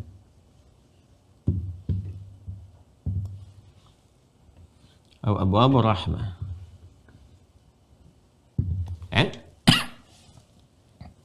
Ini saya kotaki dulu. Idza jaa atau kana atau dakhala Ramadan. Nah, ya. 3 versi ini diksinya berbeda tapi menunjuk pada makna yang sama, ya kan? Apabila Ramadan telah tiba, jika Ramadan telah tiba, futtihat abwabu al-jannah, maka pintu-pintu surga, pintu-pintu rahmat dibuka oleh Allah Subhanahu wa taala. Perhatikan baik-baik, fokus ya, fokus. Saya ingin tekankan ini dulu nih. 1, baru kemudian ke sini 2, baru ke sini 3. Jadi bagian pertama pun ada sub 3 pembahasan lagi ya. Subtopik lagi 3 pembahasan. 1 ini, 2 ini, 3 ini. Jika Ramadan telah tiba, bagian pertamanya, pintu-pintu surga dibuka. Diksi yang disampaikan kepada kita melalui Sahih Muslim ini untuk menunjuk pintu-pintu surganya, ya, kata surga ini diwakili juga dengan kata rahmat. Untuk memberikan kesan kepada kita bahwa surga itu dianugerahkan oleh Allah kepada kita melalui rahmat Allah Subhanahu wa taala. Seperti yang pernah saya uraikan, ya. Jadi kalau kita buat persamaan begini. Ini rahmat sama dengan surga. Kan? Jadi orang hamba yang taat, yang beriman, beramal saleh, berpotensi masuk surga dengan mendapatkan rahmat Allah Subhanahu wa taala. Jadi masuk surga itu karena apa? Karena rahmat Allah Subhanahu wa taala. Sehingga seringkali surga itu juga disebut dengan rahmat untuk memberikan kesan syukur kita kepada Allah Subhanahu wa taala atas rahmat yang dianugerahkan. Sekaligus memberikan penegas, awas ya, kesan yang menegaskan supaya kita bersemangat untuk mendapatkan rahmat. Karena kunci masuk surga itu lewat rahmat Allah. Sekarang kunci mendapatkan rahmat dari mana? Dari amal saleh. Amal saleh. Nah, jadi di sini muncullah persamaan. Persamaannya begini. Amal saleh sama dengan rahmat sama dengan surga. Ya kan? Kalau kita bikin persamaan matematika, A sama dengan B sama dengan C. Ya kan? Maka kalau sudah A sama dengan B sama dengan C, kita bisa bikin persamaan begini kan? A sama dengan C. Ya, seperti B sama dengan C, seperti A sama dengan C. Insya Allah paham ya? Insya Allah paham ya? Jadi kan amal soleh sama dengan rahmat sama dengan surga. Kalau amal soleh itu A, rahmat B, surga C, berarti A sama dengan B, A sama dengan C, B sama dengan A, B sama dengan C.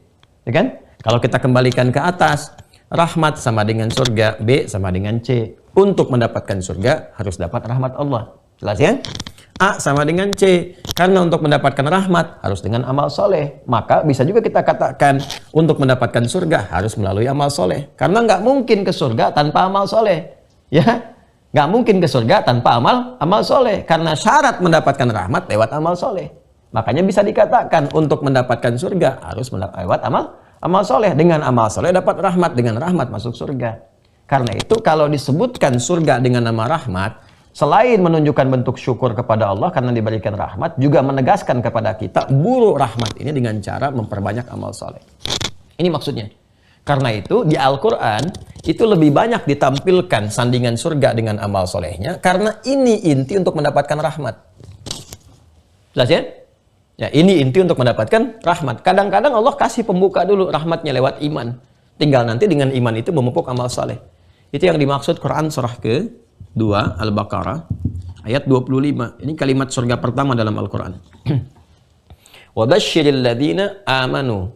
Ya Muhammad SAW, berikan kabar gembira dan viralkan ini kepada seluruh umatmu, kepada seluruh hamba-hambaku. Ya, berikan kabar gembira kepada semua orang tanpa kecuali. Pakai alladzina. Ya, wa basyiril ladzina disebutkan 1080 kali dalam Al-Quran. Baik besar, kecil, tua, muda, laki-laki, perempuan dan sebagainya. Ya, tanpa kecuali. Jadi surga itu Allah bentangkan untuk semua hamba. Peluangnya tanpa kecuali. Ya. Nah, hamba itu tinggal pilihannya mau nggak ke situ, mau ngambil nggak?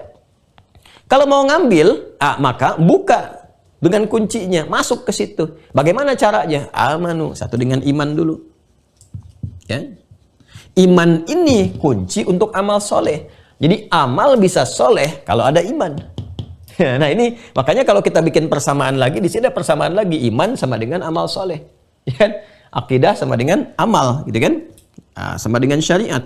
Maka wabasyiril ladzina amanu wa amilus shalihat, dan mengkreasikan iman itu kepada amal soleh. Jadi kalau Anda bertanya di sini, bagaimana cara masuk surga? Dapatnya lewat rahmat Allah. Bagaimana dapat rahmat? Lewat amal soleh. Bagaimana amal bisa soleh? Lewat iman. Wabasyiril ladzina amanu wa amilus salihati anna lahum jannatin tajri min tahtihal anhar. Sungguh orang-orang yang mampu beriman dan mengkreasikan dengan imannya semua amal, semua pekerjaan menjadi saleh, maka dia berpeluang mendapat rahmat Allah, dan berdasar amalnya ini disiapkanlah ragam-ragam surga yang membentang segala jenis keindahannya. Jadi di sini sudah diberikan sinyal, isyarat dalam Al-Quran. Surga itu ada ragamnya, bukan satu bagian saja. Ya, ada ragamnya. Dan ayat ini memberikan kesan ragamnya akan bergantung amal solehnya. Ini. Jadi kalau kita ingin kembalikan ke sini secara detail, teman-teman sekalian, kalau ingin mendapatkan surga, maka raih rahmat Allah. Kalau ingin mendapatkan rahmat Allah, lewat amal soleh. Kalau ingin amal jadi soleh, amal itu perbuatan. Semua pekerjaan yang kita lakukan, ya dari bangun tidur sampai tidur lagi, bahkan tidur itu sendiri, bagian dari pekerjaan kita, dari ujung kepala sampai ujung kaki, itu kan bekerja, beraktivitas, berperilaku. Bagaimana semua perilaku itu menjadi soleh? Ketika dibimbing oleh iman. Karena itu kalau sudah beriman, harusnya otomatis beramal soleh. Soleh itu kebaikan yang disukai oleh Allah. Makanya lihat dalam Al-Quran petunjuknya, lihat dalam hadis. Seperti apa yang baik yang disukai Allah. Tuh nyambung semua. Nyambung semua. Misal ini fikiran. Fikiran kan bekerja, berfikir. Seperti apa berfikir yang disukai Allah. Ya, makanya turun ayat-ayat nanti. Wa yatafakkaruna fi khalqis samawati wal ardh afala yatadabbaruna al-Qur'an. Ini cara berfikir yang Allah senangi. Riset, menunjukkan kepada maslahat yang benar, yang baik, ya kan? Kemudian apalagi ya, menjauhi prasangka yang buruk, ya. Ya, kemudian tidak digunakan berpikir untuk merancang kejahatan. Pikirkan yang maslahat, yang baik-baik. Itu yang Allah senangi. Ketika pikiran digunakan pada yang baik-baik karena dibimbing oleh imannya jadi soleh tuh. Lisan dibimbing oleh iman, berkata yang baik-baik. Tidak saling mencela, la yasraqu minkum, la yaghtab ba'dukum ba'dha, itu kan? Tidak gibah, dan seterusnya. Ya terus, itu kalau ditata oleh iman jadi soleh, lisan soleh, terus pandangan soleh, telinga soleh, pendengaran sampai ke ujung kaki, itu yang disebut amal soleh, dibimbing oleh iman. Makanya kalau ngaku beriman, pasti soleh. Kalau ada orang mengaku beriman, ada yang tidak soleh, berarti ada yang perlu diperbaiki. Ada yang perlu diperbaiki, karena iman itu hanya mengarahkan kepada yang soleh. Mustahil Mustahil ada insan betul-betul beriman, ya kan? Amalnya tidak soleh, itu mustahil. Karena itu dicek level imannya ada di mana. Bagaimana cara menguatkan iman? Nyambung lagi, ada caranya lagi. Makanya pelajari kurikulum Mira dari awal sampai akhir. Bab iman aja 62 video. Bahas itu. Nanti ada level. Minimal kan 3 level. Ya, keripik aja ada level pedasnya. Ini ada level iman, ada level nikmatnya. Sampai puncaknya halawatul iman. Makanya nanti ada level amanah yang dasar zamannya amanu. Ya ayyuhalladzina amanu. Ya, itu dasar pokok. Nanti naik ke yu'minun alladzina yu'minuna bil ghaib, ya yu'minu. Nanti ujungnya al-mu'min, jamaknya al-mu'minun. Ya, kalau sudah al-mu'minun, wah itu level tinggi. Makanya al-mu'minun tuh salatnya khusyuk. Ya, yang dipikirin kalau nyari harta bagaimana zakat. Kalau bicara dipikirkan supaya yang bermanfaat semua. Maka muncul sifatnya di surah al-mu'minun. Ya, qad aflahal mu'minun. Apa perilaku dan latihannya? Alladzina hum fi salatihim khashi'un. Salatnya khusyuk. Walladzina hum 'anil lagwi mu'ridun, yang enggak bermanfaat ditinggalkan. Walladzina hum lizakati fa'ilun, kan? Zakatnya dilakukan. Artinya apa? Orientasi pencarian hartanya memang untuk zakat, untuk infak, untuk amal. Gimana bisa zakat kalau nggak ada hartanya? Jadi orientasi bekerjanya memang untuk beramal soleh. Coba, udah sampai situ belum? Nyari hartanya apakah untuk kesenangan dunia saja atau memang untuk ibadah? Kalau orientasinya surga, untuk ibadah. Nggak dilarang kaya. Kalau perlu kaya banget atau kebangetan kayanya silahkan. Tapi orientasi mengelola harta itu untuk apa? Makanya kata Nabi itu viral kalimat Nabi itu, Masya Allah, itu kan? Ya itu bagi Nabi dianggap kaya itu biasa. Kata Nabi bagi umatku itu. Jadi kaya itu biasa aja gitu. Ya, jadi Anda sekaya apapun tuh di Islam dianggap biasa. Biasa aja, kita nggak aneh dengan kekayaan. Karena itu nggak perlu dipamerkan, karena dianggap biasa. Yang nggak biasa baru di-share. Kalau dianggap biasa ngapain dipamerkan? Ya, jadi dianggap biasa. Ya, yang dikhawatirkan Nabi itu adalah umat yang tidak mampu mengelola kekayaan dengan baik. Sehingga alih-alih menjadi prestasi, justru menjadi beban bagi dia. Jadi yang bahaya. Nah ini teman-teman sekalian, makanya ini warisannya surga Firdaus. Alladzina yarithunal firdausa. Jadi kan fiha khalidun, dan mereka kekal di dalamnya. Balik ke sini ya. Balik ke sini. Jadi ini disebutkan kadang rahmat, kadang-kadang apa? Jannah. Jadi kalau ada konteks rahmat, kaitannya dengan surga, yang dimaksudkan ini. Detailnya. Ini yang mahal ya teman-teman, ini yang mahal nih.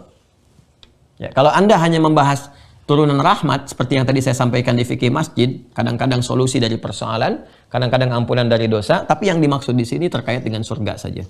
Jadi kalau ada orang ingin mendapatkan surga lewat rahmat Allah, maka kreasikan amal saleh, kuncinya adalah iman, dan iman menggerakkan kepada amal saleh. Sekarang kalau saya tanya kepada diri saya, kepada Anda, kepada kita semua, beriman nggak? Terus Anda katakan, ya saya beriman. Kalau sudah seperti itu berarti Anda komitmen untuk mengkreasikan semua perbuatan jadi saleh. Tinggal dimulai dari sekarang. Yang kurang kemarin kita perbaiki, tinggal cek ada di level mana di antara ini. Terus naikkan sampai level yang terakhir, sampai mendapatkan tanda di hadis Nabi namanya halawatul iman. Halawatul iman, manisnya iman. Ini sudah kita kaji juga pertemuan lalu. Apa kaitan dengan ini? Nah, surga ini, dan semoga Allah perkenankan kita mendapatinya ya dengan cara-cara dan anugerah yang terbaiknya. Ya itu ada pintu-pintunya. Abwab. Abwab itu jamak dari kata bab. Bab. Jamaknya abwab. Kalau jamak berarti banyak. Bukan cuma satu. Bagaimana mengetahui kalau banyak? Ditanya berapa? Kan? Ya. Banyak pintu surga berapa? Supaya kita bisa dapatkan dari pintu-pintu itu jadi kurikulum kehidupan yang konsisten, kita ke situ saja jalurnya. Begitu cara nariknya. Ya, cara nariknya seperti itu. Maka kita lacak untuk menerangkan ini kepada kita berapa yang paling berhak menyampaikan adalah Rasulullah. Karena Rasulullah yang ditugaskan Allah menyampaikan pada kita. Maka kita cek dalam hadis, ya. Ada di Al-Bukhari. Di Al-Bukhari kita temukan misalnya riwayat Sahal bin Sa'ad di nomor hadis 3254. Ya. Fil jannati, langsung saja saya sampaikan untuk mempercepat ya karena waktunya kita sangat padat sekali. Nanti untuk yang Mira ya di admin teman-teman, setiap hadis yang saya sampaikan tolong diberi catatan, nanti kitabnya saya bukakan, nanti langsung di-scan, tampilkan supaya teman-teman nanti mendapatkan turunan referensinya. Jadi langsung dapat nih ini hadisnya ini, tahu di kitabnya gini urutan begini ya. Insya Allah. Jadi nggak usah khawatir Anda kalau mencatat, nanti saya sambungkan supaya kita cepat ya. Kalau saya nengok ke sini itu ke admin ya. Kalau ke sini ke teman-teman semua. Ini ada admin bagian khusus mencatat apa yang saya sampaikan. Ada yang merekam dan ada juga yang beberapa yang lain yang mengkreasikan sesuai dengan tugas masing-masing. Fil jannati thamaniyatu abwab.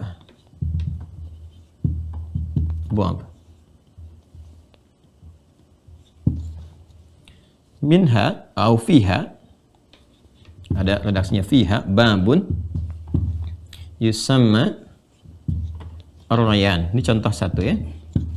La yadkhuluhu illa as-sha'imun. Nah, ini contohnya.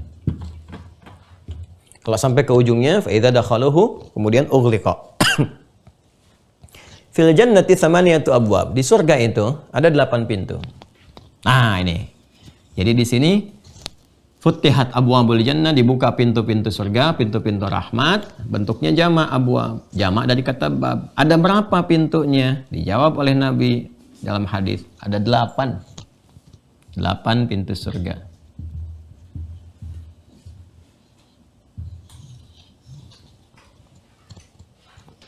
Awas ya. Nanti cara memahami 8 pun teman-teman sekalian. Nah ini pemahamannya detil lagi nih. Ini banyak nih, Masya Allah. Luas sekali turunannya nih. Ya. Fil jannati thamaniyatu abwab. Di surga itu ada 8 pintu. Itu surga. Fiha. Ya. Dari 8 ini, atau minha, dari 8 ini, babun yusamma ar-rayyan. Ya. Ada satu pintu namanya ar-rayyan. Jadi dari jenis 8 ini, ya, ada satu pintu namanya apa? Ar-rayyan. La yadkhuluhu illa as-shaimun. Tidak masuk ke surga lewat pintu ini kecuali orang-orang yang biasa berpuasa. Nah, jadi ada pintu surga di antara sekian 8 pintu itu, ada pintu yang dimasuki oleh orang yang biasa puasa namanya ar-rayyan. Ini pintu puasa. Yang kita ambil dari hadis ini keterangannya. Thamaniyat abwab, 8 pintu surga. Jelas? Ada 8 pintu surga. Jadi kalau kita katakan surga, ini kita sedang bicara iman ya, kita yakin. Masa sih 8? Kenapa enggak 9? Nanti masuk aja. Sekarang beramal soleh aja dulu, beriman amal soleh. Nanti udah meninggal, mau meninggal ditampakkan, nanti pas udah masuk baru ketahuan. Kan gak ada ruginya juga, sama-sama meninggal juga kan? Sama-sama meninggal. Yang nggak yakin meninggal, yang yakin meninggal. Sama-sama meninggal. Jadi mendingan yakin, jadi ada harapan. Ya, tapi kalau nggak yakin nggak ada harapan, ente meninggal juga. Terus nggak yakin dengan akhirat, nggak ada harapan Anda. Ya, kalau kami alhamdulillah masih ada harapan. Jadi begitu meninggal ada harapan. Kan kita kalau ditanya setelah meninggal kemana, kita bisa jawab. Anda kalau nggak yakin, nggak beriman, ditanya kemana, nggak bisa jawab. Karena nggak ada harapan. Makanya mendingan beriman. Mendingan beriman. Ini masih ada harapan. Makanya ada yaumul akhir. Kita bisa berharap dengan hari akhir. Ya, dan harapan itu kemudian diberikan oleh Allah kepastian. Jadi Allah tuh kalau berjanji pasti. Nggak pernah mengingkari. Innallaha la yukhliful mi'ad. Kalau manusia ya tergantung tipikal. Kau yang memulai, kau yang mengakhiri. Kau yang berjanji, kau yang mengingkari. Nah, sekarang lihat sini. 8 pintu ini ternyata Allahu Akbar diisyaratkan juga oleh Al-Quran. Dan cara memahaminya, kalau kita mungkin 8 pintu surga, kebayangnya 8.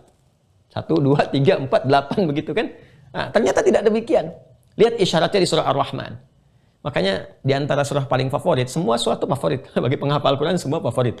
Ya. Tapi terkadang ada di antara kita yang ingin mengambil kesan tertentu ya. Nah, di antara yang berkesan kan Ar-Rahman. Ar-Rahman. Ya, saking berkesannya kadang-kadang jadikan syarat dalam pernikahan. Bagi calonnya bacain Ar-Rahman. Nah, di antara yang menarik di surah Ar-Rahman ini teman-teman sekalian, itu ketika menjelaskan surga. Waliman khafa maqama rabbih jannatan.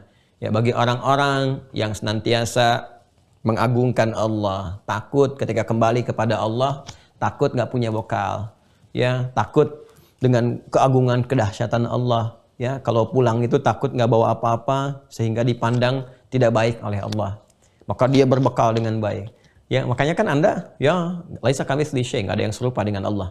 Anda ketemu pejabat tinggi aja pimpinan Anda, kan takut kalau berpakaian nggak baik tiba-tiba dicela kan? Ya, takut dihukum dan sebagainya. Anda kalau nggak ada pimpinan tertinggi, kenapa pakai pakaian yang bagus?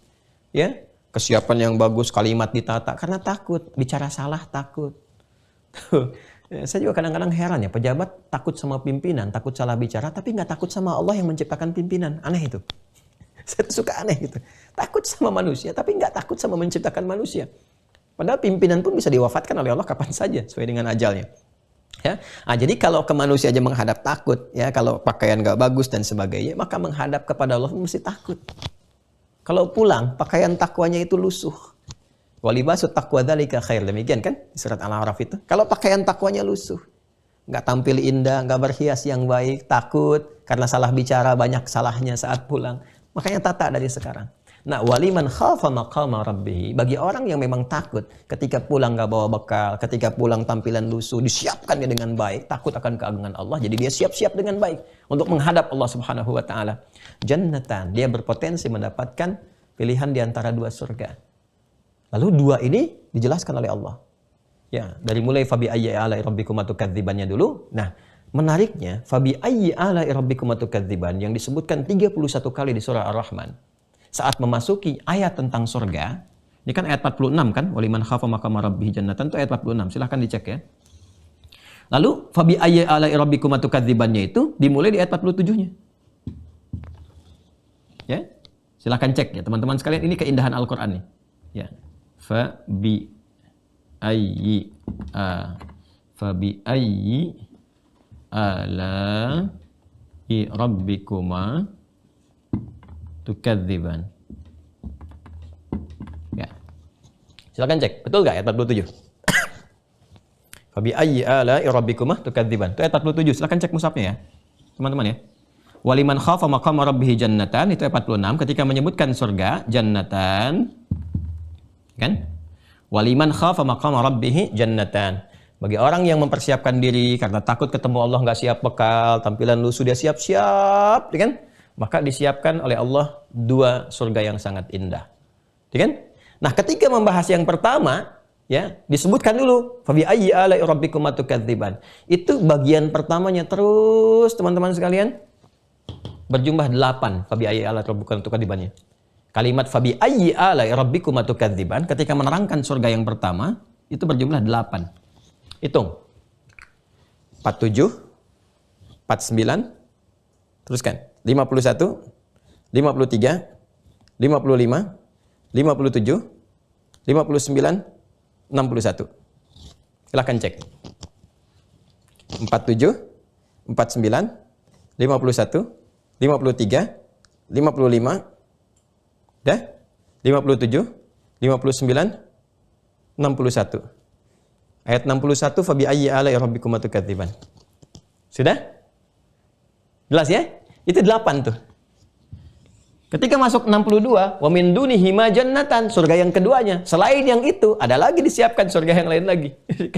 Ya? Dan itu ketika 62, ya, wa min dunihi ma jannatan, surga yang keduanya, dua surga lagi selain itu nanti fabi ayyi ala'i rabbikuma tukadziban lagi dari ayat 63. Sampai berapa? Sampai 77. Jumlahnya 8 lagi. 63, 65, 67, 69, 71, 73, 75, 77. Enggak percaya silahkan cek. Sampai 2 ayat terakhir fabi ayyi ala'i rabbikuma tukadziban. 8 lagi. Ya. Jadi yang ini 8, yang ini 8. Jadi ternyata ketika masuk surga itu ada level-levelnya. Di setiap level surga 8 pintu lagi. Allahu Akbar. 8 pintu. Dan kalau ngaji lebih detail, buka hadis lagi, lebih detail lagi. Ntar kita scanin hadisnya supaya tahu betul ya. Itu jaraknya ya. Inna misra'aini min masari'il jannati, antara jarak itu ya, antara satu pintunya aja, pintu dari pintu ke pintu lagi ke surga yang lainnya. Ini kan 8 pintu nih. Jarak satu pintu, 1, 2, 3, 4 terus sampai 8. Ini jarak pintu ini ke yang kedua ini, masafata arba'ina sanatan. Itu jaraknya seluas, sepanjang, lebarnya itu 40 tahun. Masa sih? Iman. Iman. Nanti saat ke sana. Nah, ini yang dimaksudkan Quran surah ke 3 Ali Imran ayat 133. Makanya hafalin Qurannya, enak kalau udah hafal Quran tuh. Wasari'u ila maghfiratin min rabbikum wa jannatin arduha as-samawati wal ardu 'iddatil muttaqin. Ya, ayo bergegas istighfar, perbaiki cara berkehidupan, beriman yang betul, taubat sama Allah, dan berharaplah bisa masuk surga. Yang satu surganya disiapkan seluas langit dan bumi, luasnya seluas langit dan bumi. Wajar pintunya selebar 40 tahun jaraknya. Ya. Kalau mau dihitung bisa kok, kalau mau dihitung bisa sampai ketemu misalnya hitungan-hitungannya. Kan seharinya 1000 tahun. Ya, yang di surah As-Sajdah itu, yudabbirul amra minas sama'i ilal ardi tsumma yarju ilaihi fi yaumin kana miqdaruhu alf sanati bimma ta'udun. Ya tinggal Anda ukur aja. Kalau mau diukuran dibawa ke akhirat itu kan, dikontekskan ke dunia, tinggal diukur aja perbandingan itu. Ya. Karena kan dimensinya berbeda. Kalau dibawa ke seperti dunia, nah seperti 40 tahun ukuran dunianya. Kalau di akhiratnya kecil. Ya ini kalau 40/1000 kan kita bisa turunkan aja. Kan satu harinya 1000 tahun di akhiratnya. Tinggal dibagi aja 40/1000. Itu ukuran akhirat, disebutnya kecil. Tapi kalau ditarik ke dunia, 40 tahun seluas langit dan bumi. Itu ya. Nggak percaya, iman. Nanti saat kesana baru. Yang penting kita masih punya harapan. Insya Allah. Nah ini teman-teman, detail sekali. Ya, jadi Masya Allah, cari di referensi manapun. Ada nggak yang nerangin tentang surga? Berapa pintunya? Berapa lebar pintunya? Jaraknya berapa? Ada suasana apa di dalamnya? Seperti apa masuknya? Gimana menyiapkannya? Nggak mungkin ada yang bisa menerangkan itu sedetil apapun. Nggak mungkin. Serinci sejelas-jelasnya, kecuali yang menciptakannya. Ya, yang mencipta, yang membuat sesuatu, bisa nerangkan dengan detil. Nah, jadi kalau mau gampangnya, kalau ingin cari keterangan yang menunjukkan bahwa pencipta yang benar, cari kitab yang menerangkan tentang semua itu dengan rinci. Dan ternyata ditemukannya di mana? Di Al-Quran, di hadis. Makanya pembahasan ini harusnya meyakinkan kita tentang kebenaran Islam. Kenapa? Karena semua referensi yang disampaikan benar adanya dan cuma ada di sini. Ini menunjukkan bahwa yang berfirman Al-Quran itu benar. Siapa? Allah. Ini pencipta yang sesungguhnya. Ya. Boleh jadi kita dapatkan di tempat lain keterangan, misalnya di buku lain, ini surga ini begini. Coba cek detil nggak? Ada nggak yang kayak gini? Ya kan? Dan seterusnya. Nah, ini gambarannya. Jadi kalau disebutkan Abwabul Jannah, itu jamak dari kata bab. Ini jumlahnya berapa tadi? 8. 8 itu memahaminya bukan 1, 2, 3, 4 sampai dengan 8. Tapi setiap level surga. Ini ada level lagi. Setiap level surga nanti ada 8 pintu. Ya kan? Nah, sekarang teman-teman sekalian, untuk menutupnya ya, untuk menutupnya, perhatikan baik-baik. Setiap pintu ini ternyata gambaran di dunianya itu diikat dengan ini, dengan ragam amal solehnya. Ya, ini hadis juga. Dan hadis ini terkait dengan peristiwa sahabat Abu Bakar radhiyallahu taala anhu, Abu Bakar As-Siddiq radhiyallahu taala anhu. Riwayatnya disampaikan oleh sahabat Abu Hurairah. Ya. Nabi sallallahu alaihi wasallam menyampaikan, teman-teman sekalian, satu informasi bahwa nanti saat kita masuk ke surga, kan Nabi pernah dalam peristiwa Isra Mi'raj. Makanya ngaji yang betul saat Isra Mi'raj itu, nyambungnya ke sini. Ya, jangan kita formalitas diinfokan begini begitu, tapi detilkan oleh kita. Nabi kan melihat, ditampakkan di penduduk surga, yang penduduk neraka dan sebagainya. Makanya ketika turun ke bumi, komen Nabi apa? Mala ainun ra'at wala udhunun sami'at wala khatara ala qalbi bashar. Surga itu nggak sama dengan yang kalian bayangkan. Nggak pernah dilihat siapapun, nggak pernah didengar siapapun infonya. Nggak seperti itu. Kenapa? Karena Nabi diperkenankan oleh Allah ketika menerima perintah sholat itu. Ya, selain bertemu dengan nabi-nabi yang lainnya juga diperlihatkan. Ini suasana yang neraka tuh begini, ini yang surga begini dan sebagainya. Jadi bisa nyampe kepada kita infonya. Ternyata semua pintu-pintu ini itu di dunianya digambarkan lewat ikatan amal soleh. Ya, makanya Nabi menyampaikan ada pintu yang disebut dengan babus sholah, pintu sholat. Ini pun nanti ada spesifik lagi, pintu tahajud. Ya, ada pintu apa lagi? Pintu sedekah. Ya. Ada pintu apa lagi? Ya, Syekh Abdurrahman Al-Mubarakfuri itu punya kitab bagus juga itu ya, yang membahas tentang syarahnya Jami' At-Tirmidzi. Jadi beliau menghimpun pendapat ulama yang meriset tentang ayat dan hadis terkait dengan pintu surga. Ada pintu silaturahim. Ya. Macam-macam terus. Ya, sampai 8 amalan soleh yang bisa diturunkan. Nah, ternyata ketika kita diperintahkan untuk beramal, puasa, sholat, pintu zakat nanti, ya terus nanti yang pokok ada pintu haji, umrah, dan seterusnya. Kita diperintahkan teman-teman untuk tahajud, diperintahkan kita untuk sedekah, untuk silaturahim, ya untuk apa lagi, untuk haji, untuk umrah. Ternyata semua perintah-perintah yang diberikan kepada kita itu, ini gambaran dari ragam amal soleh yang disupport oleh iman. Nah ini yang kita kerjakan, amal soleh ini sejatinya adalah pintu surga kita. Sini. Karena itu ketika Allah menyebutkan kalimat surga pertama, balik ke Al-Baqarah ayat 25, itu ikatannya dengan amal soleh. Ini ikatannya. Ya, ikatannya ini. Yuk kita bikin sekarang tema ikatan surga. Ya, ikatan cinta kan sudah ada. Sekarang ikatan surga. Di sini. Coba lihat. Ikatan surga ayatnya Al-Baqarah ayat 25 dulu. Wa basyiril ladzina amanu wa amilus salihati anna lahum jannatin. Tuh. Ragamnya. Jamak bentuknya.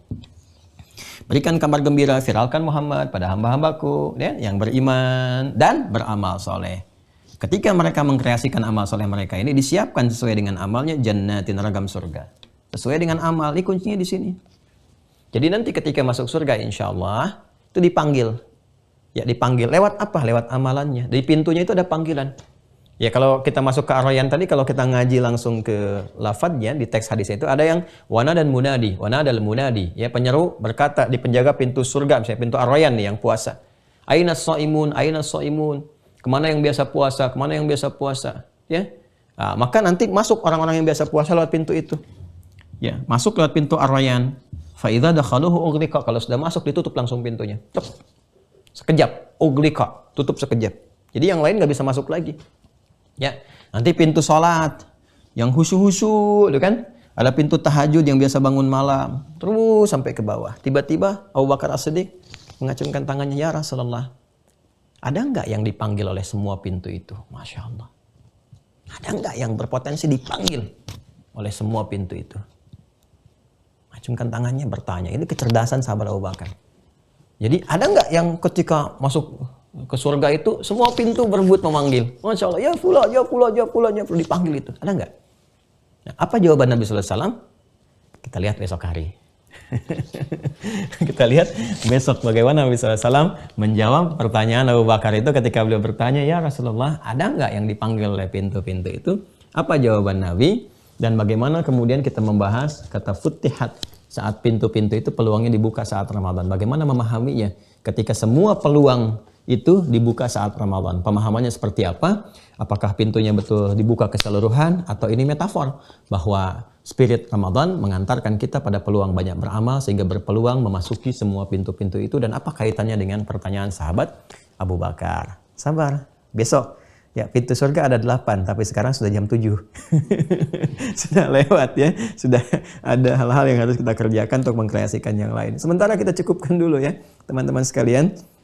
Ya, sementara kita cukupkan, insya Allah kita sambungkan esok hari. Saya mohon maaf kemarin 2 hari ada kegiatan spesifik. Saya memang sekarang agak menghindari kalau ada pekerjaan-pekerjaan yang spesifik berkaitan dengan masyarakat gitu ya, untuk hadir dengan mereka. Kita di Wahker itu ada bangun jembatan di beberapa desa. Terus kita juga siapkan tim di daerah-daerah bencana yang Allah uji dengan musibah. Insya Allah ada tim kami tuh.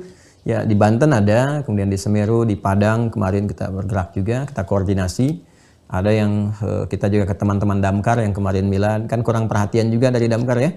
Semoga jadi dinas tersendiri. Nah kita support ya di beberapa titik yang bisa kita sampaikan. Cuma kita sekarang sudah menghindari kalau yang begitu tidak kita upload dan sebagainya untuk menjaga keikhlasan juga dan menjaga amanah dengan baik. Jadi saya tidak menginginkan ada hal-hal yang bisa mengurangi kualitas amal. Namun mungkin kalau saya sedang pergi dan tidak bisa live ya mungkin ada di situasi itu ya. Ada beberapa bagian yang sedang dikerjakan supaya kadang-kadang amanah dari teman-teman juga saya harus pastikan sampai dan tersalurkan. Tapi di Wahker kita tidak buka donasi dan sebagainya, tidak. Kita hanya teman-teman dan sebagainya kita bergerak ya, sehingga apa yang bisa dirasakan oleh teman-teman yang mungkin tidak merasakan keadaan seperti kita. Tapi kadang haru, Masya Allah teman-teman sekalian. Itu menyambungkan 4 desa. Jembatannya hancur, terputus, begitu disambungkan semua bergerak tuh ya.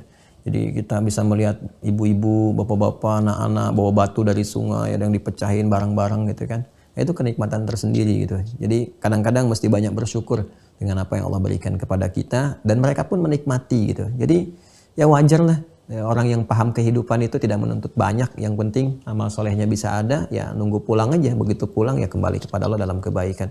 Kadang-kadang kita banyak belajar dari situasi seperti itu, bahwa kadang-kadang ada perasaan baik, tapi ternyata selalu banyak orang lebih baik, ya. Dan banyak orang-orang lebih baik itu kadang-kadang yang dipandang oleh orang-orang itu seperti orang-orang biasa saja, atau mungkin status sosialnya ya di bawah kebanyakan orang.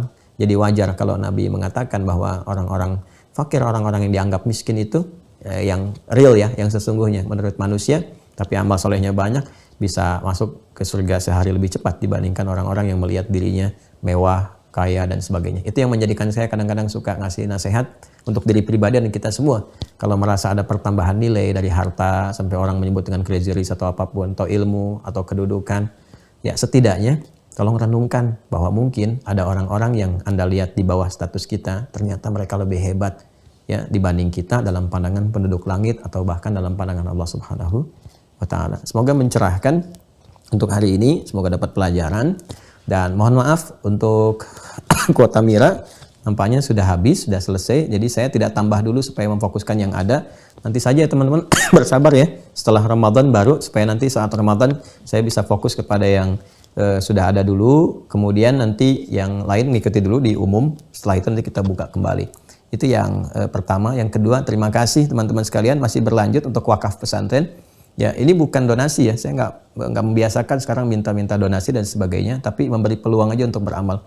Wakaf pesantren masih berlanjut sampai nanti selesai. Jadi begitu selesai ya sudah selesai gitu ya, namanya selesai. Nanti silahkan teman-teman beramal kepada yang lain lagi. Jadi nanti berjalan. Dalam pekan ini mungkin insya Allah akan mengecek sehingga bisa diupdate ke teman-teman seperti apa dan wakaf Anda ke bagian mana supaya jelas gitu ya. Nanti kalau sudah jadi pun Anda kan bisa berkunjung juga, bisa ada di situ, bisa merasakan wakafnya sendiri ya. Mudah-mudahan Allah ridha dengan apa yang kita telah lakukan.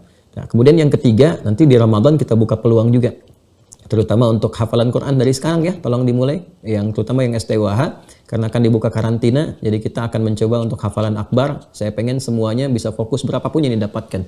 Ya, targetnya tinggikan aja ya, 30 juz, nanti berapa Allah kasih, alhamdulillah kita dapati. Dan kita akan berbagi juga nanti saat Ramadan, kita akan wakaf untuk paket hafalan Quran. Dan saya akan tebarkan ke semua golongan insya Allah yang bisa dijangkau. Nah sekarang di bulan ini kita akan menyapa saudara-saudari kita di warga-warga binaan. Ya itu saudara-saudari kita juga kadang-kadang tak terperhatikan. Ya alhamdulillah kita akan keliling nanti di beberapa warga binaan supaya juga kita bisa supportkan bacaan-bacaan yang baik, ya pelajaran yang baik, juga peluang menghafal Quran. Masya Allah, ada yang dibina 5 tahun, 10 tahun, ada yang seumur hidup macam-macam, dan alhamdulillah kalau bisa keluar hafal Quran, itu kan jadi lebih baik, bergaul juga, kemudian berkreasi, dan kita pengen semua baik. Karena Allah pun menginginkan hambanya baik. Kenapa kita harus menjadikan seorang itu tervonis dengan keburukan kalau semua orang berpeluang menjadi baik? Saya kira itu yang bisa saya sampaikan. Mohon maaf kalau sampai hari ini ada yang masih kurang berkenan, kata-kata yang kurang baik, pelajaran yang mungkin belum jelas atau terlalu panjang saya uraikan. Itu mungkin kekurangan saya, dari saya pribadi, mohon dimaafkan. Yang baik, yang benar, yang menyentuh kepada jiwa, itu kuasa dan kehendak Allah Subhanahu wa taala, sumbernya dari Allah dan Rasulnya. Semoga lebih mendekatkan diri kita pada Allah Subhanahu wa taala. Demikian, terima kasih. Allahumma taqabbal minna innaka antas samiul alim wa tub alaina innaka antat tawwabur rahim. Rabbana Allahumma ya Allah wafiqna lil amali salih ya arhamar rahimin. Allahumma wafiqna ya Allah lil amali salih ya arhamar rahimin, li adai ya Allah wajibatika wa sunnati nabiyyika sallallahu alaihi wasallam. Allahumma rabbana atina fid dunya hasanah wa fil akhirati hasanah wa qina adzabannar. Wa akhiru da'wana subhanakallahumma wa bihamdika nashhadu an la ilaha illa anta nastaghfiruka wa natubu ilaik. Walhamdulillahi rabbil alamin. Assalamualaikum warahmatullahi wabarakatuh.